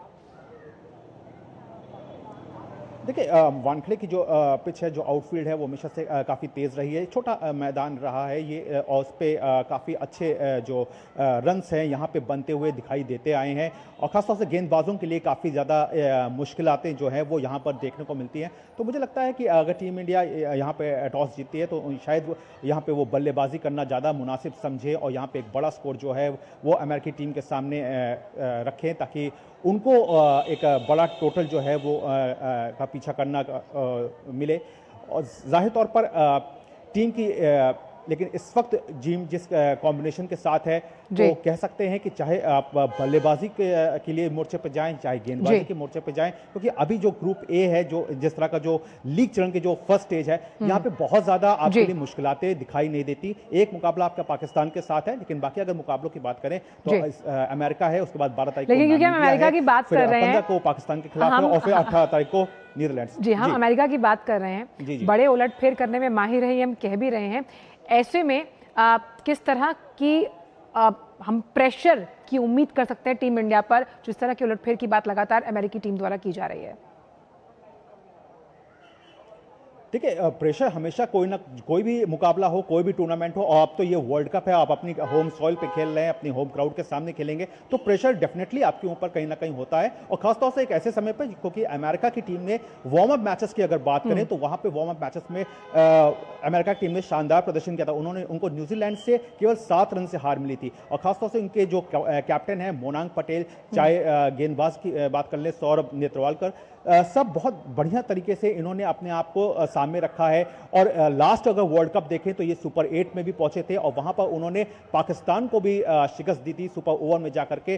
तो अमेरिका की टीम बहुत पेपर पे बहुत संतुलित दिख रही है। इस टीम को जितना एक्सपोजर मिलेगा, ये टीम उतना ही ज्यादा मजबूती के साथ जो है वो सामने आती जाएगी। और खासतौर से लास्ट अगर इंडिया और अमेरिका के मैच को देखें तो ये भी T20 वर्ल्ड कप जो लास्ट वाला हुआ था 2024, वहां पे भिड़ंत देखने को मिली थी और एक समय भारतीय टीम ने जरूर मुकाबला जीता था, 7 विकेट से जरूर जीत गई थी, लेकिन कहीं ना कहीं शुरुआत के जो 2 विकेट जल्दी निकले थे उस वक्त पे तो टीम को जो है वो थोड़ी दिक्कतें आई थी। तो इस बात को सूर्य कुमार यादव भी बहुत अच्छे तरीके से समझते हैं और इसीलिए उन्होंने ये इस बात को सामने रखा। क्योंकि सूर्य कुमार यादव का आपने जिक्र किया, हर टीम जो बराबर है जी, क्योंकि सूर्य कुमार यादव का आपने जिक्र किया, उनके मैनेजिंग स्किल्स को आप किस तरह से आंकेंगे और खास तौर पर बड़ी जिम्मेदारी है इस बार के मैच में? देखिए कैप्टनसी के मोर्चे पे उनके लिए एक बड़ी जिम्मेदारी है और साथ ही साथ सबसे बड़ी बात क्या है कि उनका जो खुद का जो कॉन्फिडेंस था, अगर उसको देखें तो इस लास्ट वाली जो न्यूजीलैंड की सीरीज थी जहां पर 5 T20 मैच की सीरीज को हमने 4-1 से जीता, वहां पे उन्होंने अपने कॉन्फिडेंस को बहुत अच्छे तरीके से गेन किया, क्योंकि उन्होंने बेहतर तरीके से न केवल अपनी कैप्टनसी को सामने रखा बल्कि अपनी बल्लेबाजी, जो कि उनसे कहीं ना कहीं उनका फॉर्म जो था वो दूर होता दिख रहा था, तो उस मोर्चे पर भी उन्होंने अपने आप को सही समय पे कहना चाहिए कि संतुलित तरीके से अपने आप को सामने रख दिया। और यहां पर सबसे बड़ी बात क्या है कि अचल अगर T20 में उनके स्ट्राइक रेट को देखा जाए पेस और स्पिन के खिलाफ, तो वो भी जो है वो 150 से ज्यादा का स्ट्राइक रेट वो रख रहे हैं। तो ये बातें जो हैं वो कहीं ना कहीं एक भरोसा जगाती हैं और पूरी टीम को जो है वो कहीं ना कहीं एक लड़ने की एक नई ताकत देती हैं। जी अच्छा, और खास तौर पर क्योंकि आपने प्रशंसकों से बात की, तो फैंस का इस वक्त जो मनोस्थिति है वो क्या है? क्योंकि होम सॉइल पर टीम इंडिया खेल रही है, फिर अमेरिकी टीम भी वहां पर पहुंची हुई है, ऐसे में प्रशंसकों को काफी उम्मीदें हैं।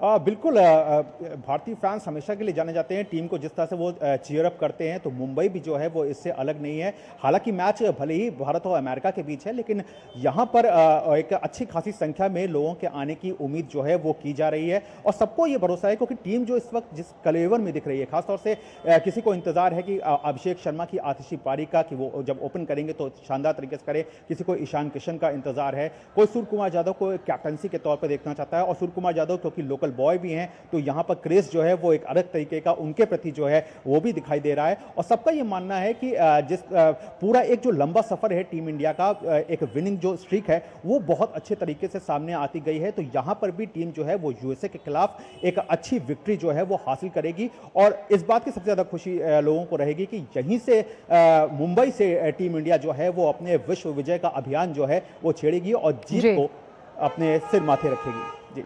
और जिस तरह से ओपनिंग जो जोड़ी है वो सलामी जोड़ी है, फिर हम अगर मिडिल ऑर्डर की बात करें तो वहाँ पर भी गहराई देखी जा रही है, और वहीं गेंदबाजों के तो क्या कहने। तो उस हिसाब से अगर टीम इंडिया के संतुलन का आकलन किया जाए, जिस तरह से वो मैदान पर उतरने वाली है, तो बहुत ही सोच समझ के टीम की तैयारी की गई है। बिल्कुल आंचल, यही सबसे बड़ा सवाल था, क्योंकि इससे पहले हम देख रहे थे कि तमाम जो सीरीज हो रही थी उसमें चेंजेस जो है वो देखने को मिल रहे थे। मौका संजू सैमसन को भी दिया गया, हालांकि वो वर्ल्ड कप के स्क्वाड में भी शामिल हैं, लेकिन इस तरह का जो फेरबदल था वो अंतिम समय तक जो है वो दिखाई देता रहा। तो ये टीम की कहीं ना कहीं जो बेंच स्ट्रेंथ है उसकी काबिलियत को भी दिखाता है, क्योंकि टीम ने आखिरी समय तक इस बात को टटोला कि कौन सा कॉम्बिनेशन, कौन सा बेस्ट प्लेइंग 11 का जो कॉम्बिनेशन है वो हमारी इस टीम के लिए परफेक्ट बैठ सकता है। तो जैसे कि आपने ओपनिंग की बात की, तो आज यहां पर अभिषेक शर्मा जो कि पूरे तरीके से रंग में दिख रहे हैं, और वानखेड़े के मैदान पे उनका जो पिछला रिकॉर्ड है वो भी बहुत दमदार है, क्योंकि उन्होंने इसी वानखेड़े के मैदान पर 135 रन की पारी T20 में खेली थी इंग्लैंड के खिलाफ लास्ट ईयर। तो वो एक शानदार तस्वीर जो है वो पेश करता है। उसके साथ ही ईशान किशन ने जिस तरह से वार्म अप मैच में अपने आप को सामने रखा, साउथ अफ्रीका के खिलाफ टीम इंडिया का वार्म अप मैच था जिसे टीम ने 30 रन से जीता था, वहां पे ईशान किशन की पारी जो है वो एक अच्छे तरीके से निकल करके सामने आई थी। फिर अगर थोड़ा नीचे आए तो मिडिल ऑर्डर पे आए तो 360 डिग्री में सूर्य कुमार यादव जो है वो दिखाई देते हैं, साथ ही साथ शिवम दुबे हैं, उनका साथ जो है वो दिखाई देता है। फिर हार्दिक पांड्या हैं। तो इस तरह से कहना चाहिए, साथ ही साथ अक्षर पटेल जो कि वाइस कैप्टन है, जो कि एक अच्छे ऑलराउंडर है। तो एक कहते हैं कि जो ये ताकत है, यही जो भरोसा है, वो सूर्य कुमार यादव के लिए एक टॉनिक का भी काम कर रहा है, और पूरी टीम मैनेजमेंट के लिए एक टॉनिक का काम कर रहा है कि आज भले ही अगर एक या दो खिलाड़ी, कोई अहम खिलाड़ी जो हैं वो टीम के साथ नहीं भी हो किसी भी कारणवश, तो उसके बावजूद ये टीम जो है वो इतना मादर रखती है कि वो न केवल लीग स्टेज को आसानी टॉप करके अगले सुपर 8 में जगह बनाए, बल्कि इस खिताब के भी खुद को करीब तक ले जाए। बहुत बहुत शुक्रिया गौरव, इन तमाम जानकारियों को हमसे साझा करने के लिए। उम्मीद है जब मैच शुरू होगा तो उस वक्त भी जो तमाम प्रशंसक हैं जो मैच देखने के लिए पहुंचेंगे वो टीम इंडिया की हौसला अफजाई करते हुए नजर आएंगे। बढ़ते हैं आगे और अब बात करते हैं उसके बाद उत्तर प्रदेश के संबल से जुड़ी हुई इस खबर को लेकर, जहां लगातार हमारी कोशिश है कि जो हड्डी और सींग से बने हस्तशिल्पों का व्यापार है, अब टैरिफ में बदलाव की वजह से ये बेहतर हो रहा है। यहाँ के कारीगर नैतिक रूप से प्राप्त पशु उत्पादों से नक्काशी, पॉलिश और जुड़ाई का काम करते हैं, जो सदियों पुरानी परंपराओं को दर्शाते हैं। 18% टैरिफ से कारीगरों में खुशी है। उम्मीद है कि कारोबार में फिर से गति आएगी, नए ऑर्डर्स मिलेंगे।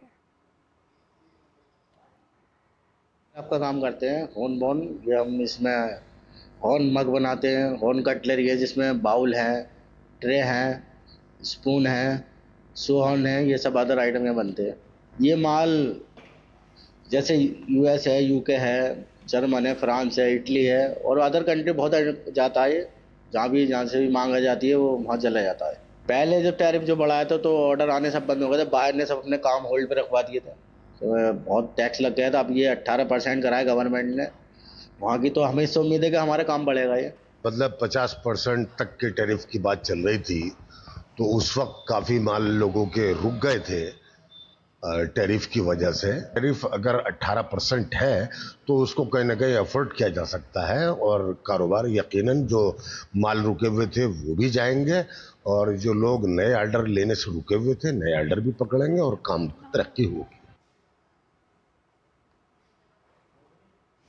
और भारतीय सेना की पहल ने कच्छ के सीमावर्ती क्षेत्रों में रहने वालों को रोशनी की नई किरण दी। दरअसल मिलिट्री हॉस्पिटल भुज में पहली बार mega advance surgical eye camp लगाया गया। इस कैंप में आधिकारिक तौर पर 200 से अधिक सफल दृष्टि बहाली सर्जरी पूरी की गई, जिससे उन लोगों के जीवन को पूरी तरह बदल दिया गया जो दृष्टिहीनता से जूझ रहे थे।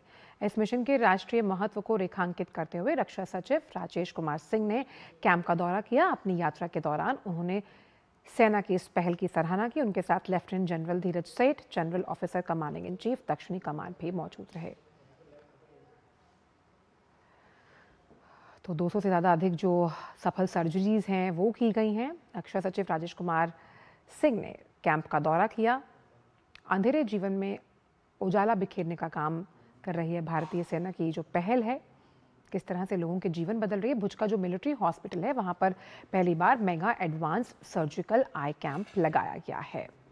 और दृष्टिबाधित जो लोग हैं उनके लिए नई रोशनी की किरण बनकर आया ये दृष्टिबाधित कैंप, जहां जो लोग हैं उनकी 200 से ज़्यादा सफल सर्जरीज की गई जो दृष्टिबाधित थे, और ये सफल सर्जरीज कहीं ना कहीं उनके जीवन में उम्मीद की किरण को फिर से जगमग करती हुई नजर आ रही हैं। और रक्षा सचिव राजेश कुमार सिंह ने कैंप का दौरा किया। अंधेरे जीवन में उजाला बिखेरने का काम कर रही है भारतीय सेना। जिस तरह से ये सर्जिकल कैंप जो लगाया गया, जहां इस mega advance surgical eye camp में, जो कि भुज के मिलिट्री हॉस्पिटल में लगाया गया पहली बार, तो दृष्टिबाधित जो लोग हैं उन्हें रोशनी की नई किरण मिली। और आपको सीधे ले चलते हैं वाणिज्य भवन, जहां इस वक्त वाणिज्य मंत्री पीयूष गोयल प्रेस को संबोधित कर रहे हैं। 2047 के यात्रा का एक बहुत अहम दिन हम सब यहां पे एकत्रित हुए हैं। आपका स्वागत है। माननीय प्रधानमंत्री नरेंद्र मोदी जी के नेतृत्व में जिस प्रकार से प्रेसिडेंट डोनाल्ड ट्रंप और प्रधानमंत्री नरेंद्र मोदी जी ने एक बहुत ही भविष्य को सामने रखकर दोनों देशों की संबंधों को, दोनों देशों की कूटनीति को देखते हुए, दोनों नेताओं की मित्रता को देखते हुए जो बायलैटरल ट्रेड एग्रीमेंट फरवरी 2025 में चर्चा शुरू की थी, इस उद्देश्य के साथ के भारत और यूनाइटेड स्टेट्स के बीच $500 बिलियन का द्विपक्षीय व्यापार हर वर्ष होना चाहिए, उस लक्ष्य को हासिल करने के लिए आज का दिन स्वर्णिम अक्षरों में लिखा जाएगा। पूरे देश में खुशी की लहर है। देश के हर क्षेत्र में बहुत ही उत्साह है भविष्य को लेकर, और मानो आने वाले दिनों में जिस प्रकार से नए अवसर, नए मौके खुलते हैं, जिस प्रकार से हमारे निर्यातकों के लिए बहुत बड़े पैमाने पे यूनाइटेड स्टेट्स ऑफ अमेरिका, जो दुनिया की सबसे बड़ी अर्थव्यवस्था है, लगभग $30 ट्रिलियन की अर्थव्यवस्था, अब हमारे निर्यातकों के लिए मोस्ट प्रिफर्ड ड्यूटी के साथ खुलती है। और जिस प्रकार से हमारे किसानों के हितों का संरक्षण किया गया है, पूर्णतः संरक्षण किया गया है किसानों का, डेयरी का, उसको मद्देनजर रखते मैं मानता हूं ये जो यूनाइटेड स्टेट्स और भारत के बीच जॉइंट स्टेटमेंट कल देर रात फाइनलाइज हुआ, विश्व के समक्ष रखा गया, इसका देश के कोने कोने में स्वागत हुआ है। यहां तक कि आज सुबह मैं एक वीडियो देख रहा था, एक साधारण हस्तकला के क्षेत्र के हमारे कारीगर का संबल से, उत्तर प्रदेश के संबल से, और वो कह रहे थे अब 18% टैरिफ हो गया, अब तो मौज है, हमारे को बहुत लाभ है, अब नए ऑर्डर्स आएंगे और तरक्की होगी। ये उनके शब्द आज सुबह मैंने एक्स हैंडल पर किसी पत्रकार को उनको कहते हुए सुना। मित्रों, ये जो जॉइंट स्टेटमेंट है, ये एक प्रकार से नई आशा, उमंग और नए संकल्प के लिए हर भारतवासी को अवसर देता है, मौके देता है। यूनाइटेड स्टेट्स ऑफ अमेरिका ने भारत के साथ अपने संबंधों को और मजबूत बनाने के दृष्टिकोण से जो बायलैटरल ट्रेड एग्रीमेंट का पहला अंश अब तय किया है, उसके तहत 50% की जो रेसिप्रोकल टैरिफ भारत के निर्यात के ऊपर अमेरिका में लगती थी, वो अब 50% से घटकर मात्र 18% लगेगी। और 18% हमारे जितने अड़ोस पड़ोस के देश हैं, जितने देश हैं जिनके साथ हमारी स्पर्धा रहती है, उन सभी देशों से कम है। और आगे आने वाले दिनों में हमें और हमारे निर्यातकों को बहुत लाभ देंगे। अगर हम देखें तो चाइना के ऊपर अमेरिका ने लगभग 35% ड्यूटी रखी है, वियतनाम पर 20%, बांग्लादेश पर 20%, इंडोनेशिया पर 19%। हम सभी स्पर्धा में खड़े देशों से कम हैं। साथ ही साथ कई ऐसे वस्तु हैं जिसके ऊपर अब शून्य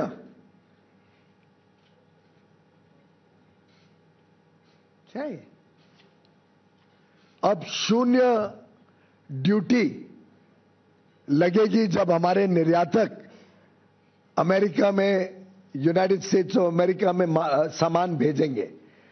उदाहरण के लिए जेम और डायमंड्स पूरी तरीके से शून्य ड्यूटी लगेगी। फार्मास्यूटिकल प्रोडक्ट्स, जो भारत से दवाइयां बड़े रूप में जाती हैं, लगभग $13 बिलियन की, उस पे शून्य ड्यूटी लगेगी। स्मार्टफोन्स जो भारत से बड़े रूप में अमेरिका जाते हैं, उसमें आगे भी चलकर शून्य ड्यूटी ही लगी रहेगी। इस प्रकार से ढेर सारी ऐसी वस्तु हैं जिन पर आगे चलकर शून्य ड्यूटी लगेगी। कृषि के क्षेत्र में भी ऐसे कई सारे वस्तु हैं जो भारत से निर्यात होंगे अमेरिका में, जिस पर शून्य रेसिप्रोकल टैरिफ लगेगा। एडिशनल ड्यूटी शून्य हो जाएगी।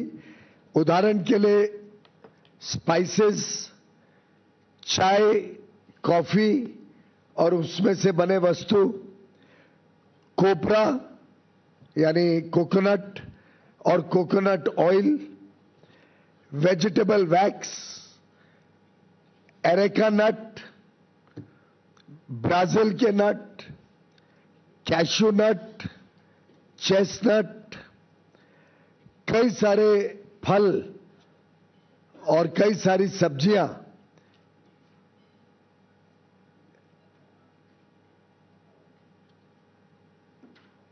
जैसे कि एवोकाडोस, बनाना, केला, गुआवा, मैंगो, आम, kiwi, papaya, pineapple, shiitake, mushroom Kashmir का, बाकी अन्य विभाग से।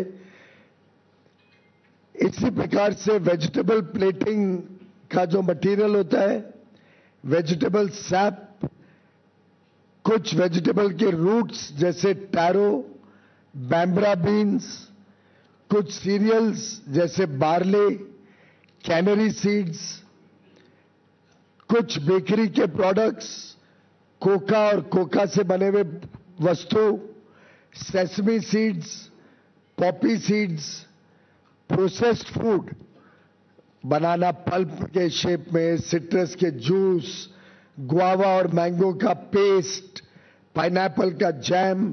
अब ये सभी वस्तुओं पर जो हमारे किसान भारत में बनाते हैं, इस पर अमेरिका में रेसिप्रोकल टैरिफ 50% से घटकर शून्य हो जाएगा, शून्य। इसी के साथ साथ कई सारे और वस्तु जो भारत से निर्यात होते हैं, जिसमें अमेरिका रेसिप्रोकल टैरिफ शून्य करेगा। उदाहरण के लिए एयरक्राफ्ट के पार्ट्स, मशीनरी के parts, generic drugs, pharmaceutical products, कुछ elementary auto parts, gem and diamonds जो वेस्ट बंगाल में बनते हैं, महाराष्ट्र गुजरात में बनते हैं, तमिलनाडु में बनते हैं, केरल में बनते हैं, gem and diamonds, coins, platinum, clocks and watches, essential oils, कुछ होम डेकोर के वस्तु जैसे शैंडलियर्स, इल्यूमिनेटिंग साइंस, लैंप्स के कुछ पार्ट्स, सीट्स, कुछ इनऑर्गेनिक केमिकल्स, आयरन और hydroxides, aluminium oxides, inorganic compounds, precious metals के, जिंक ऑक्साइड्स, कुछ इंस्ट्रूमेंट्स और अपैरेटस, कुछ अलग अलग प्रकार के मिनरल्स और नेचुरल रिसोर्सेज, कुछ पेपर, प्लास्टिक और वुड की वस्तुएं, नेचुरल रबर। देखिए कितनी सारी वस्तुओं पे भारत को 0 रेसिप्रोकल टैरिफ मिलने जा रहे हैं। इसी के साथ साथ हम सबके लिए बहुत ही खुशी की बात है और इसका तो मैं समझता हूं पूरे देश में चर्चा हो रही है कि कैसे कई सारे किसानों के किए गए वस्तु, किसानी क्षेत्र के उत्पाद अब भारत से 0 ड्यूटी पर अमेरिका में जा सकेंगे और जिसका भारत के निर्यात को फायदा होगा। इसी के साथ साथ एक देश में कुछ लोग जो भारत के किसानों के विरोधी हैं, भारत के किसानों की चिंता नहीं करते हैं, भारत को गुमराह करने की कोशिश करते हैं, ऐसे कुछ लोगों को आज ये देख के हैरानी हो रही है कि कैसे भारत और यूएस के इस एग्रीमेंट के द्वारा कई सारे किसानी क्षेत्र के सामान पर 0 कोई लाभ भारत में इंपोर्ट करते हुए दिया गया है। कोई लाभ नहीं दिया गया, कोई रियायत नहीं दी गई है। लोग सोचते थे ना कि भाई किसानी क्षेत्र में सब खुल जाएगा। हमने कोई ऐसा काम नहीं किया है जिसमें किसी भी किसान को नुकसान हो सके। जो वस्तु भारत में सेंसिटिव है, हमारे किसान पर्याप्त मात्रा में बनाते हैं, जिसमें हम आत्मनिर्भर हैं, उन सब वस्तुओं को इस एग्रीमेंट के दायरे से बाहर रखा गया है। उसमें भारत ने कोई छूट नहीं दी है। जैसे कि उदाहरण के लिए जीएम का बना हुआ जेनेटिकली मॉडिफाइड कोई वस्तु भारत में नहीं आएगा। मीट, उस पर कोई रियायत नहीं दी गई है। पोल्ट्री, कोई रियायत नहीं दी गई है। डेयरी के कोई वस्तु के ऊपर कोई रियायत नहीं दी गई है। सोया मील, कोई रियायत नहीं दी गई है। मेज, कोई रियायत नहीं दी गई है। मेज यानी मक्का, कोई रियायत नहीं है। चावल, गेहूं, चीनी, सीरियल्स, ये कोई रियायत नहीं दी गई है। मिलेट जैसे ज्वार, बाजरा, रागी, कोडो, अमरनाथ, इस पर कोई रियायत नहीं दी गई है। फल जो भारत में पर्याप्त मात्रा में बनते हैं, जैसे केला, बनाना, स्ट्रॉबेरी, चेरीज, सिट्रस फ्रूट, उस पर कोई रियायत नहीं दी गई है। ग्रीन पी, काबुली चना, मूंग, कोई रियायत नहीं दी गई है। ऑयल सीड्स, कोई रियायत नहीं दी गई है।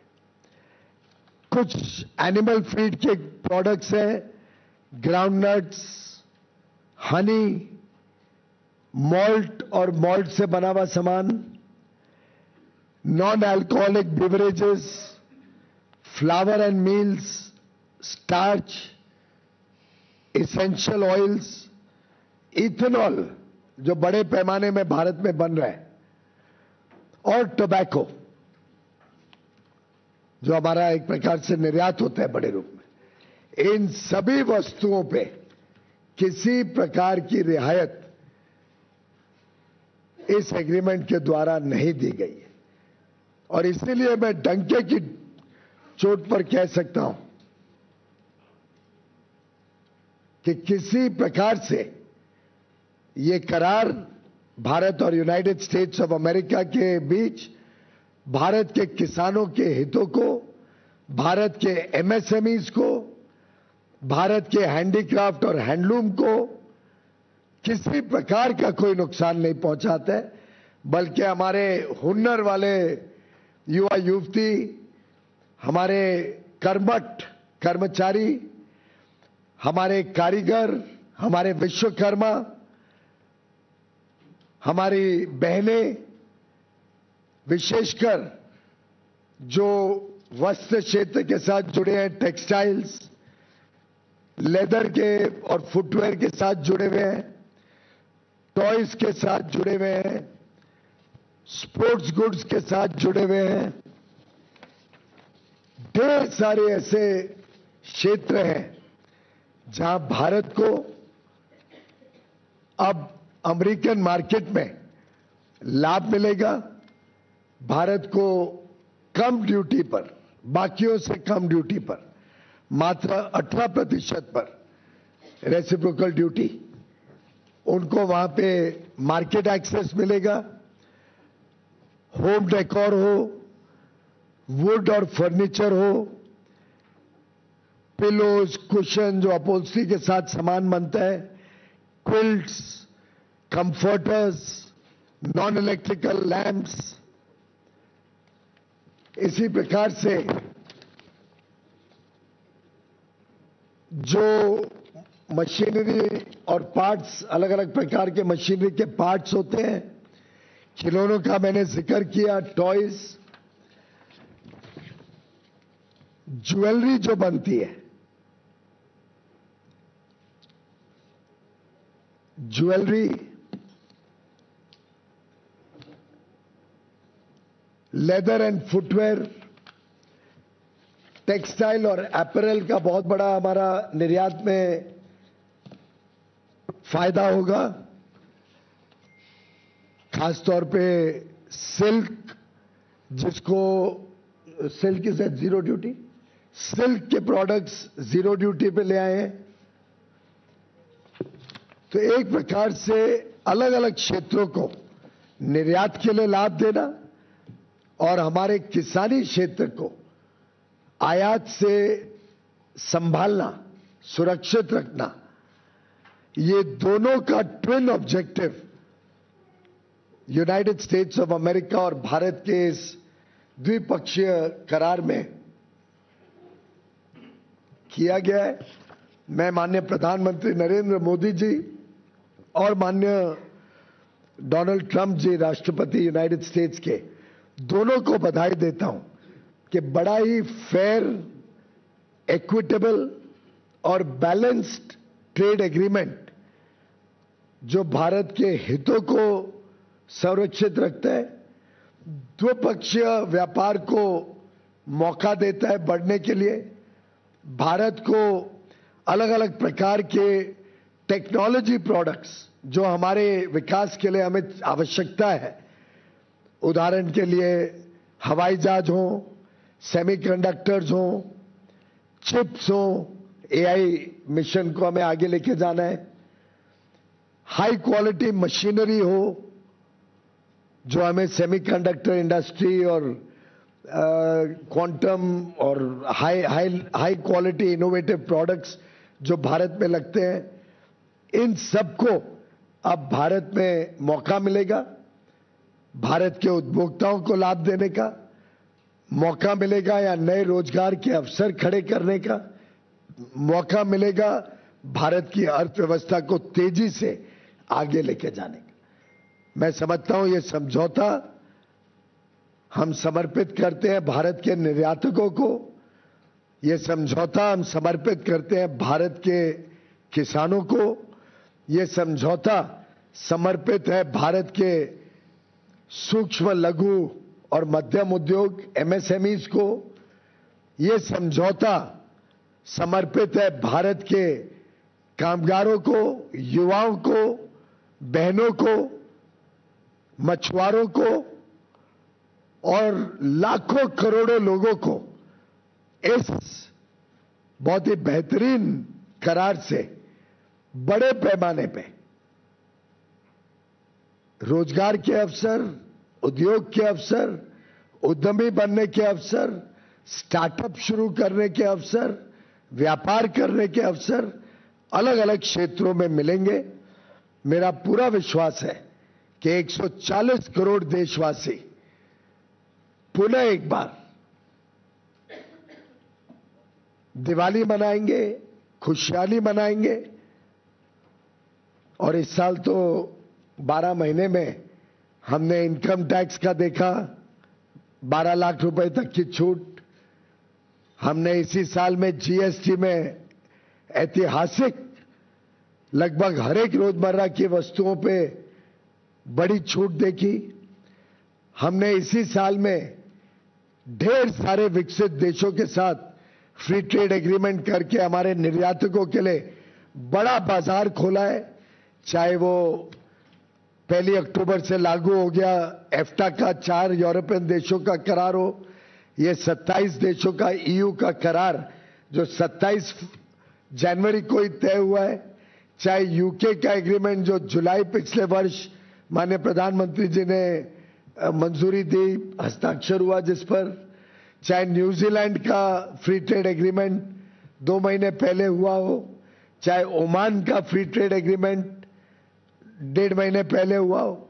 आप देखिए कितने सारे ढेर सारे अवसर और उन सबके ऊपर ये बड़ा सौगात भारत और यूनाइटेड स्टेट्स ऑफ अमेरिका के बीच ये एग्रीमेंट वास्तव में भारत को नई ऊंचाइयों पर लेके जाएगा और नए युग विकसित भारत की तरफ हमारे अमृत काल के तेज गति से प्रगति को और 4 चांद लगाएगा।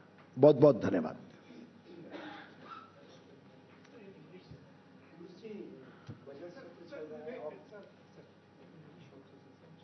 नहीं, पहले प्रश्न ले लेते हैं फिर बात में।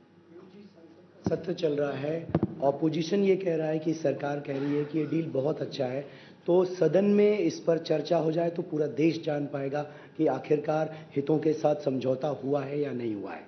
मैं समझता हूं कि सभी जानकारियां सबके समक्ष रखी गई हैं और संसद में क्या करना है नहीं करना है वो तो माननीय स्पीकर और माननीय चेयरमैन ही तय कर सकते हैं, लेकिन मैंने संसद में भी बड़े विस्तृत रूप से जानकारी दी थी, स्टेटमेंट दिया था।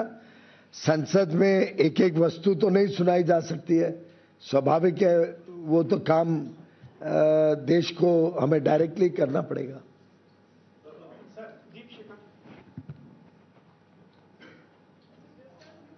Mic. So could you also share the list of items on which India would be reducing duty to 0 for American products? Bharat ने अपने हितों को देखते हुए और अपनी जरूरतों को देखते हुए बड़ा कैलिब्रेटेड तरीके से उन वस्तुओं पे विशेषकर जहां हम आज भी आयात के ऊपर निर्भर हैं और हमारे किसानों को संरक्षण रखते हुए कुछ वस्तुओं पे खोली है मार्केट। उदाहरण के लिए अगर हम देखें तो डीडीजीएस, डिस्टिल्ड ग्रेन सॉल्युबल, अब ये इसमें एक सीमित रूप से अमेरिका से सामान लाया जाएगा भारत में, जो हमारे एनिमल हस्बेंड्री ने मांग रखी थी हमारे सामने, जो उनकी जरूरत थी उतनी क्वांटिटी अमेरिका से लाई जाएगी जो पोल्ट्री के लिए बहुत लाभदायक होगी। इसी प्रकार से कुछ चीजें ऐसी हैं जिसमें भारत को जरूरत पड़ती है। किसानों की हितों को रक्षा करते हुए इसमें हमने उसको खोला है। कुछ चीजें ऐसी हैं जो भारत में बनती है पर पर्याप्त मात्रा में नहीं बनती है, जिसमें कंपटीशन होगा तो उपभोक्ताओं को लाभ होगा। कुछ वाइन्स और स्पिरिट्स खोली है जो अमेरिका में बनती है और कुछ लोग भारत में लेना चाहते हैं, तो अल्कोहलिक बेवरेजेस में कुछ खुलासा किया गया है, जिसमें एक मिनिमम इंपोर्ट प्राइस भी रखी है, जिससे भारत के स्वदेशी उत्पाद और उसके बीच कंपटीशन ना हो, दोनों एक दूसरे के पूरक बने। तो कुछ चीजें हम 20 साल से जब यूपीए की सरकार चल रही थी तब से इंपोर्ट चलते आ रहे हैं, जैसे पिस्ता है, वॉलनट है, आलमंड है, कुछ लेंटिल है, कुछ चीजें वर्षों वर्षों से निर्यात होते जा रही हैं। उन चीजों के ऊपर हमने फेस्ड एलिमिनेशन कुछ चीजों पर, और जो हमारी जरूरत है कुछ चीजों पर शुरू से ही उनको छूट दी है। वैसे ही मैंने जैसे पहले बताया, इंडस्ट्रियल प्रोडक्शन में बहुत सारे ऐसे वस्तु हैं जो भारत की जरूरत है। कई सारी दवाइयां हैं जो बहुत इनोवेटिव हैं, कैंसर के ट्रीटमेंट के लिए, हार्ट के ट्रीटमेंट के लिए, न्यूरो ट्रीटमेंट के लिए, पीडियाट्रिक ट्रीटमेंट के लिए, जो महंगी हो जाती है ड्यूटी लगने से। ऐसे कई सारे वस्तु जो देश हित में है, जनहित में है, उनको खोला गया है। ऐसे ही हमारे उपभोक्ताओं के लिए कॉस्मेटिक्स कुछ खोले गए हैं जो कंपटीशन लाएंगे, चीजों को सस्ता करेंगे भारत में। ऑर्गेनिक और इनऑर्गेनिक केमिकल्स भारत में काफी इंपोर्ट होते हैं, उसमें ड्यूटी कम की गई है। कंप्यूटर से रिलेटेड कई प्रोडक्ट्स आज भी विदेश से आते हैं। हम चाहते हैं कि वो ऐसे देशों से आए जहां पे फ्री ट्रेड है और जहां पे दोनों द्विपक्षीय ट्रेड है, तो उसमें हमने रियायत दी है। कुछ मेडिकल डायग्नोस्टिक रीजेंट्स होते हैं, मेडिकल डिवाइसेस हैं कुछ जो भारत की आवश्यकता है, कुछ फाइबर स्कोप्स हैं, लैप्रोस्कोप्स हैं, एक्सरे के कोई वाल्व लगते हैं। ऐसे करके बहुत चोजन प्रोडक्ट्स, और हमने देखा कि इन प्रोडक्ट्स में आज भी भारत $26 बिलियन का इंपोर्ट करती है, जिनको खोला गया है। कुछ प्रोडक्ट्स को कुछ समय सीमा में खोला गया है जिसमें ट्रांजिशन पीरियड मिले और भारत के मैन्युफैक्चरर्स को पर्याप्त समय मिले एस्टैब्लिश होने का। इसमें भी कुछ मेडिकल डिवाइसेस हैं जैसे पेसमेकर्स, कुछ पेट्रोलियम और गैस की मशीनरीज हैं, कुछ डायग्नोस्टिक इंस्ट्रूमेंट्स हैं, इमेजिंग एपैरेटस है, हार्ट लंग मशीन्स हैं, हियरिंग एड सिस्टम्स हैं, आर्टिफिशियल जॉइंट्स है। जो जो चीजें भारत में हम डेवलप भी कर रहे हैं, पर साथ साथ में विदेश से आएगा, स्पर्धा होगी, तो हमारे उपभोक्ताओं को अच्छी गुणवत्ता का भी माल मिलेगा और सामान भी सस्ता रहेगा, एफिशिएंसी आएगी इंडस्ट्री में। और कुछ थोड़े बहुत प्रोडक्ट्स हैं जहां पे हमने टैरिफ का एक कोटा दिया है जिसमें टैरिफ रिडक्शन की है। तो इस प्रकार से भारत के ऑफर्स हैं। स्वाभाविक है कोई भी द्विपक्षीय जब करार होता है तो दो तरफा होता है और दोनों तरफ को लाभ होता है, तभी वो आगे फलता फूलता है। Piyush sir, has India agreed not to import Russian oil as mentioned in Trump ये executive order? MEA इसकी जानकारी आपको दे पाएंगे। सर, कपास और सेब जो आपने जो लिस्ट आई है एक प्रोडक्ट्स की, उसमें कपास और सेब का क्या स्टेटस है? क्या उसके लिए हमने बाजार खोला है? इन दोनों के ऊपर आज के दिन भी इंपोर्ट भारी मात्रा में होता है। उदाहरण के लिए सेब आज भी 6 लाख टन इंपोर्ट होता है।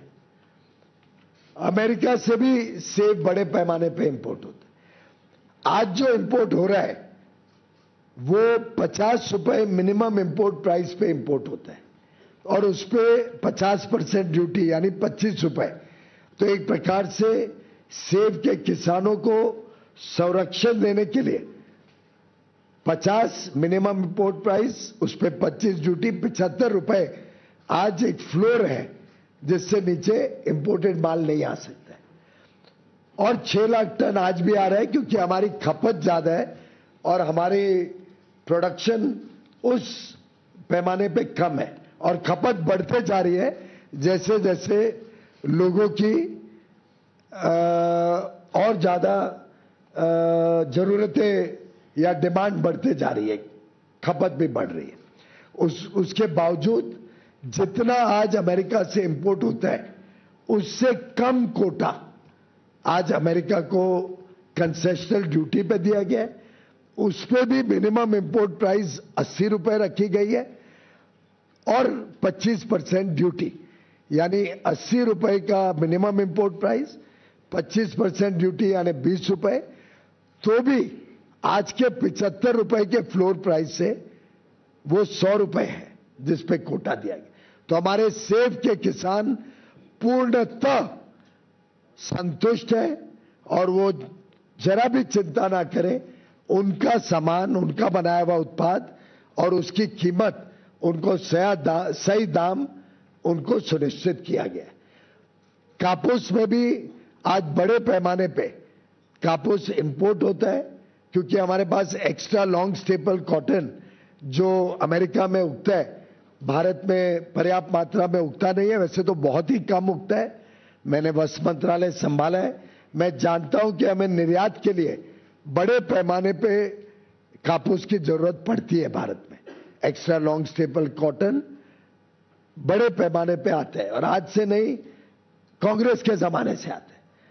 उसमें हमने एक आज जो आयात होता है, आज के आयात के लगभग कोटा ओपन किया है।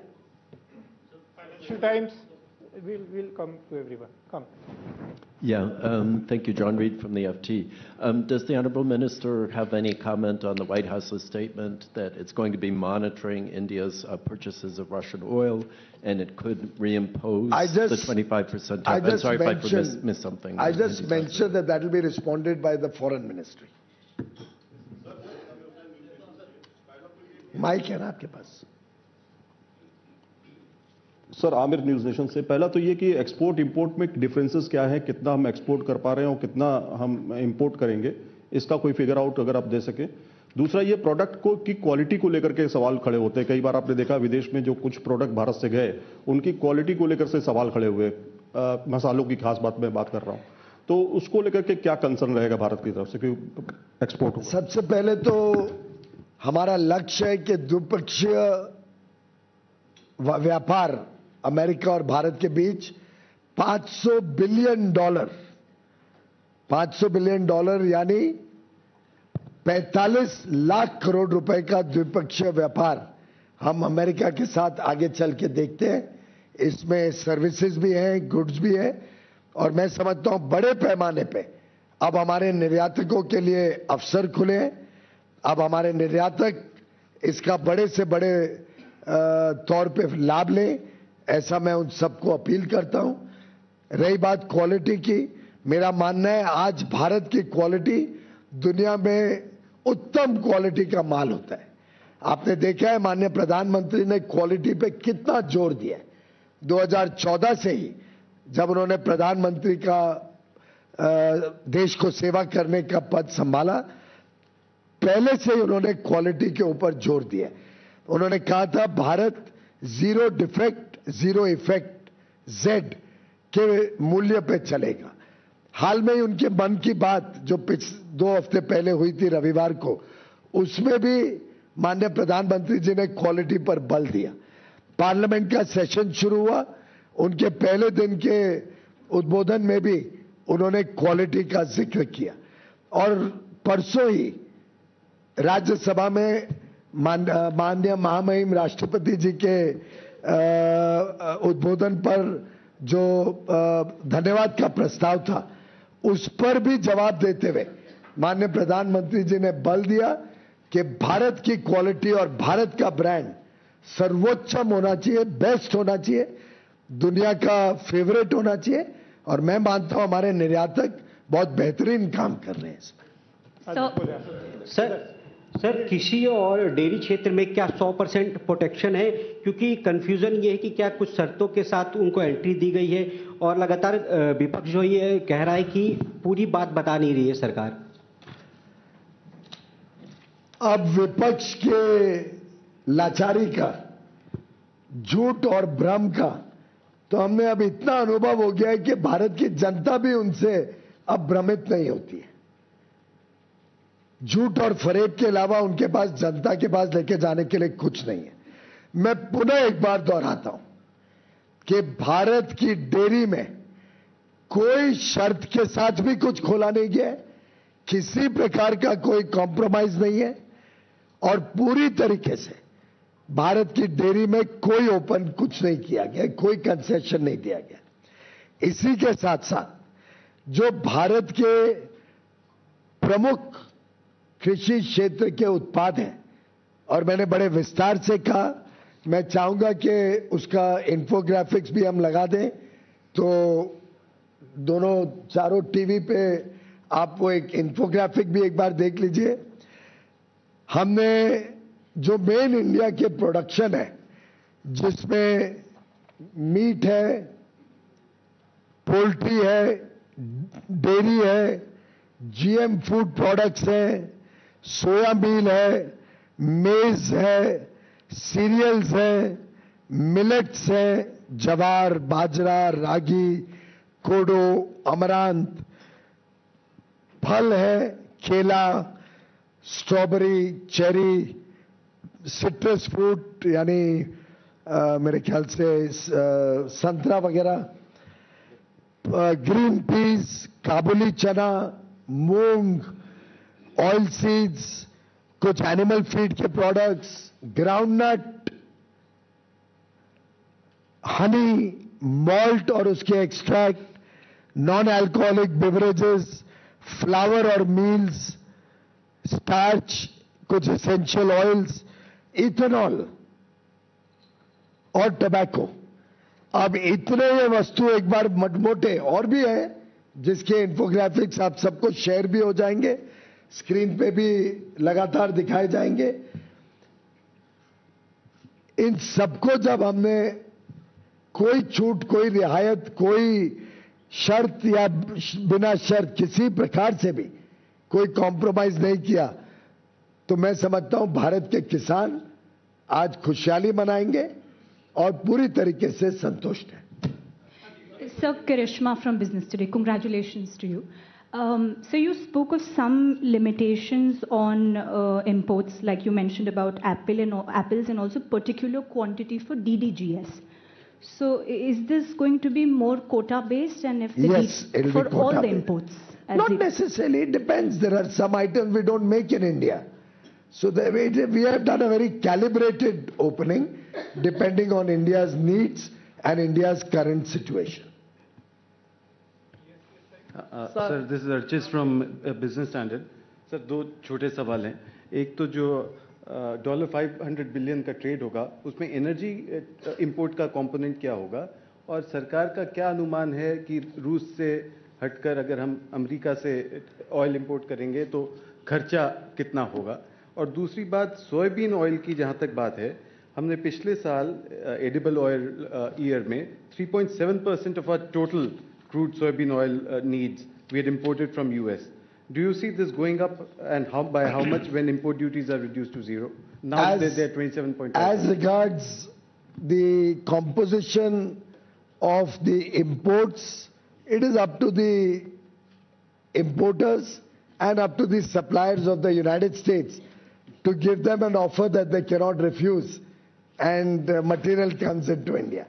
उसमें सरकार तो कुछ खरीदती नहीं है, बेचती नहीं है, वो प्राइवेट ट्रांजैक्शन है। रही बात ऑयल की, उसका मैं आपको कई बार बोल चुका हूं, आप जितनी बार और पूछोगे मेरा जवाब वही होगा कि वो MEA उसका जवाब देगा। और जहां तक सोयाबीन ऑयल की बात है, उसमें भी एक कोटा निर्धारित किया गया।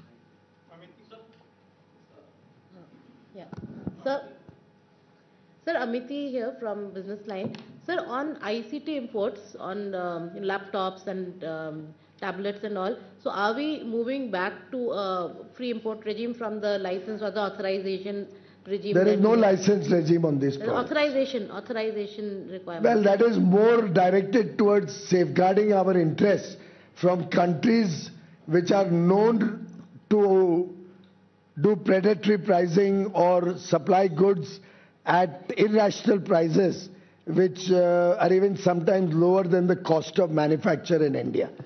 Countries which have fair play, and certainly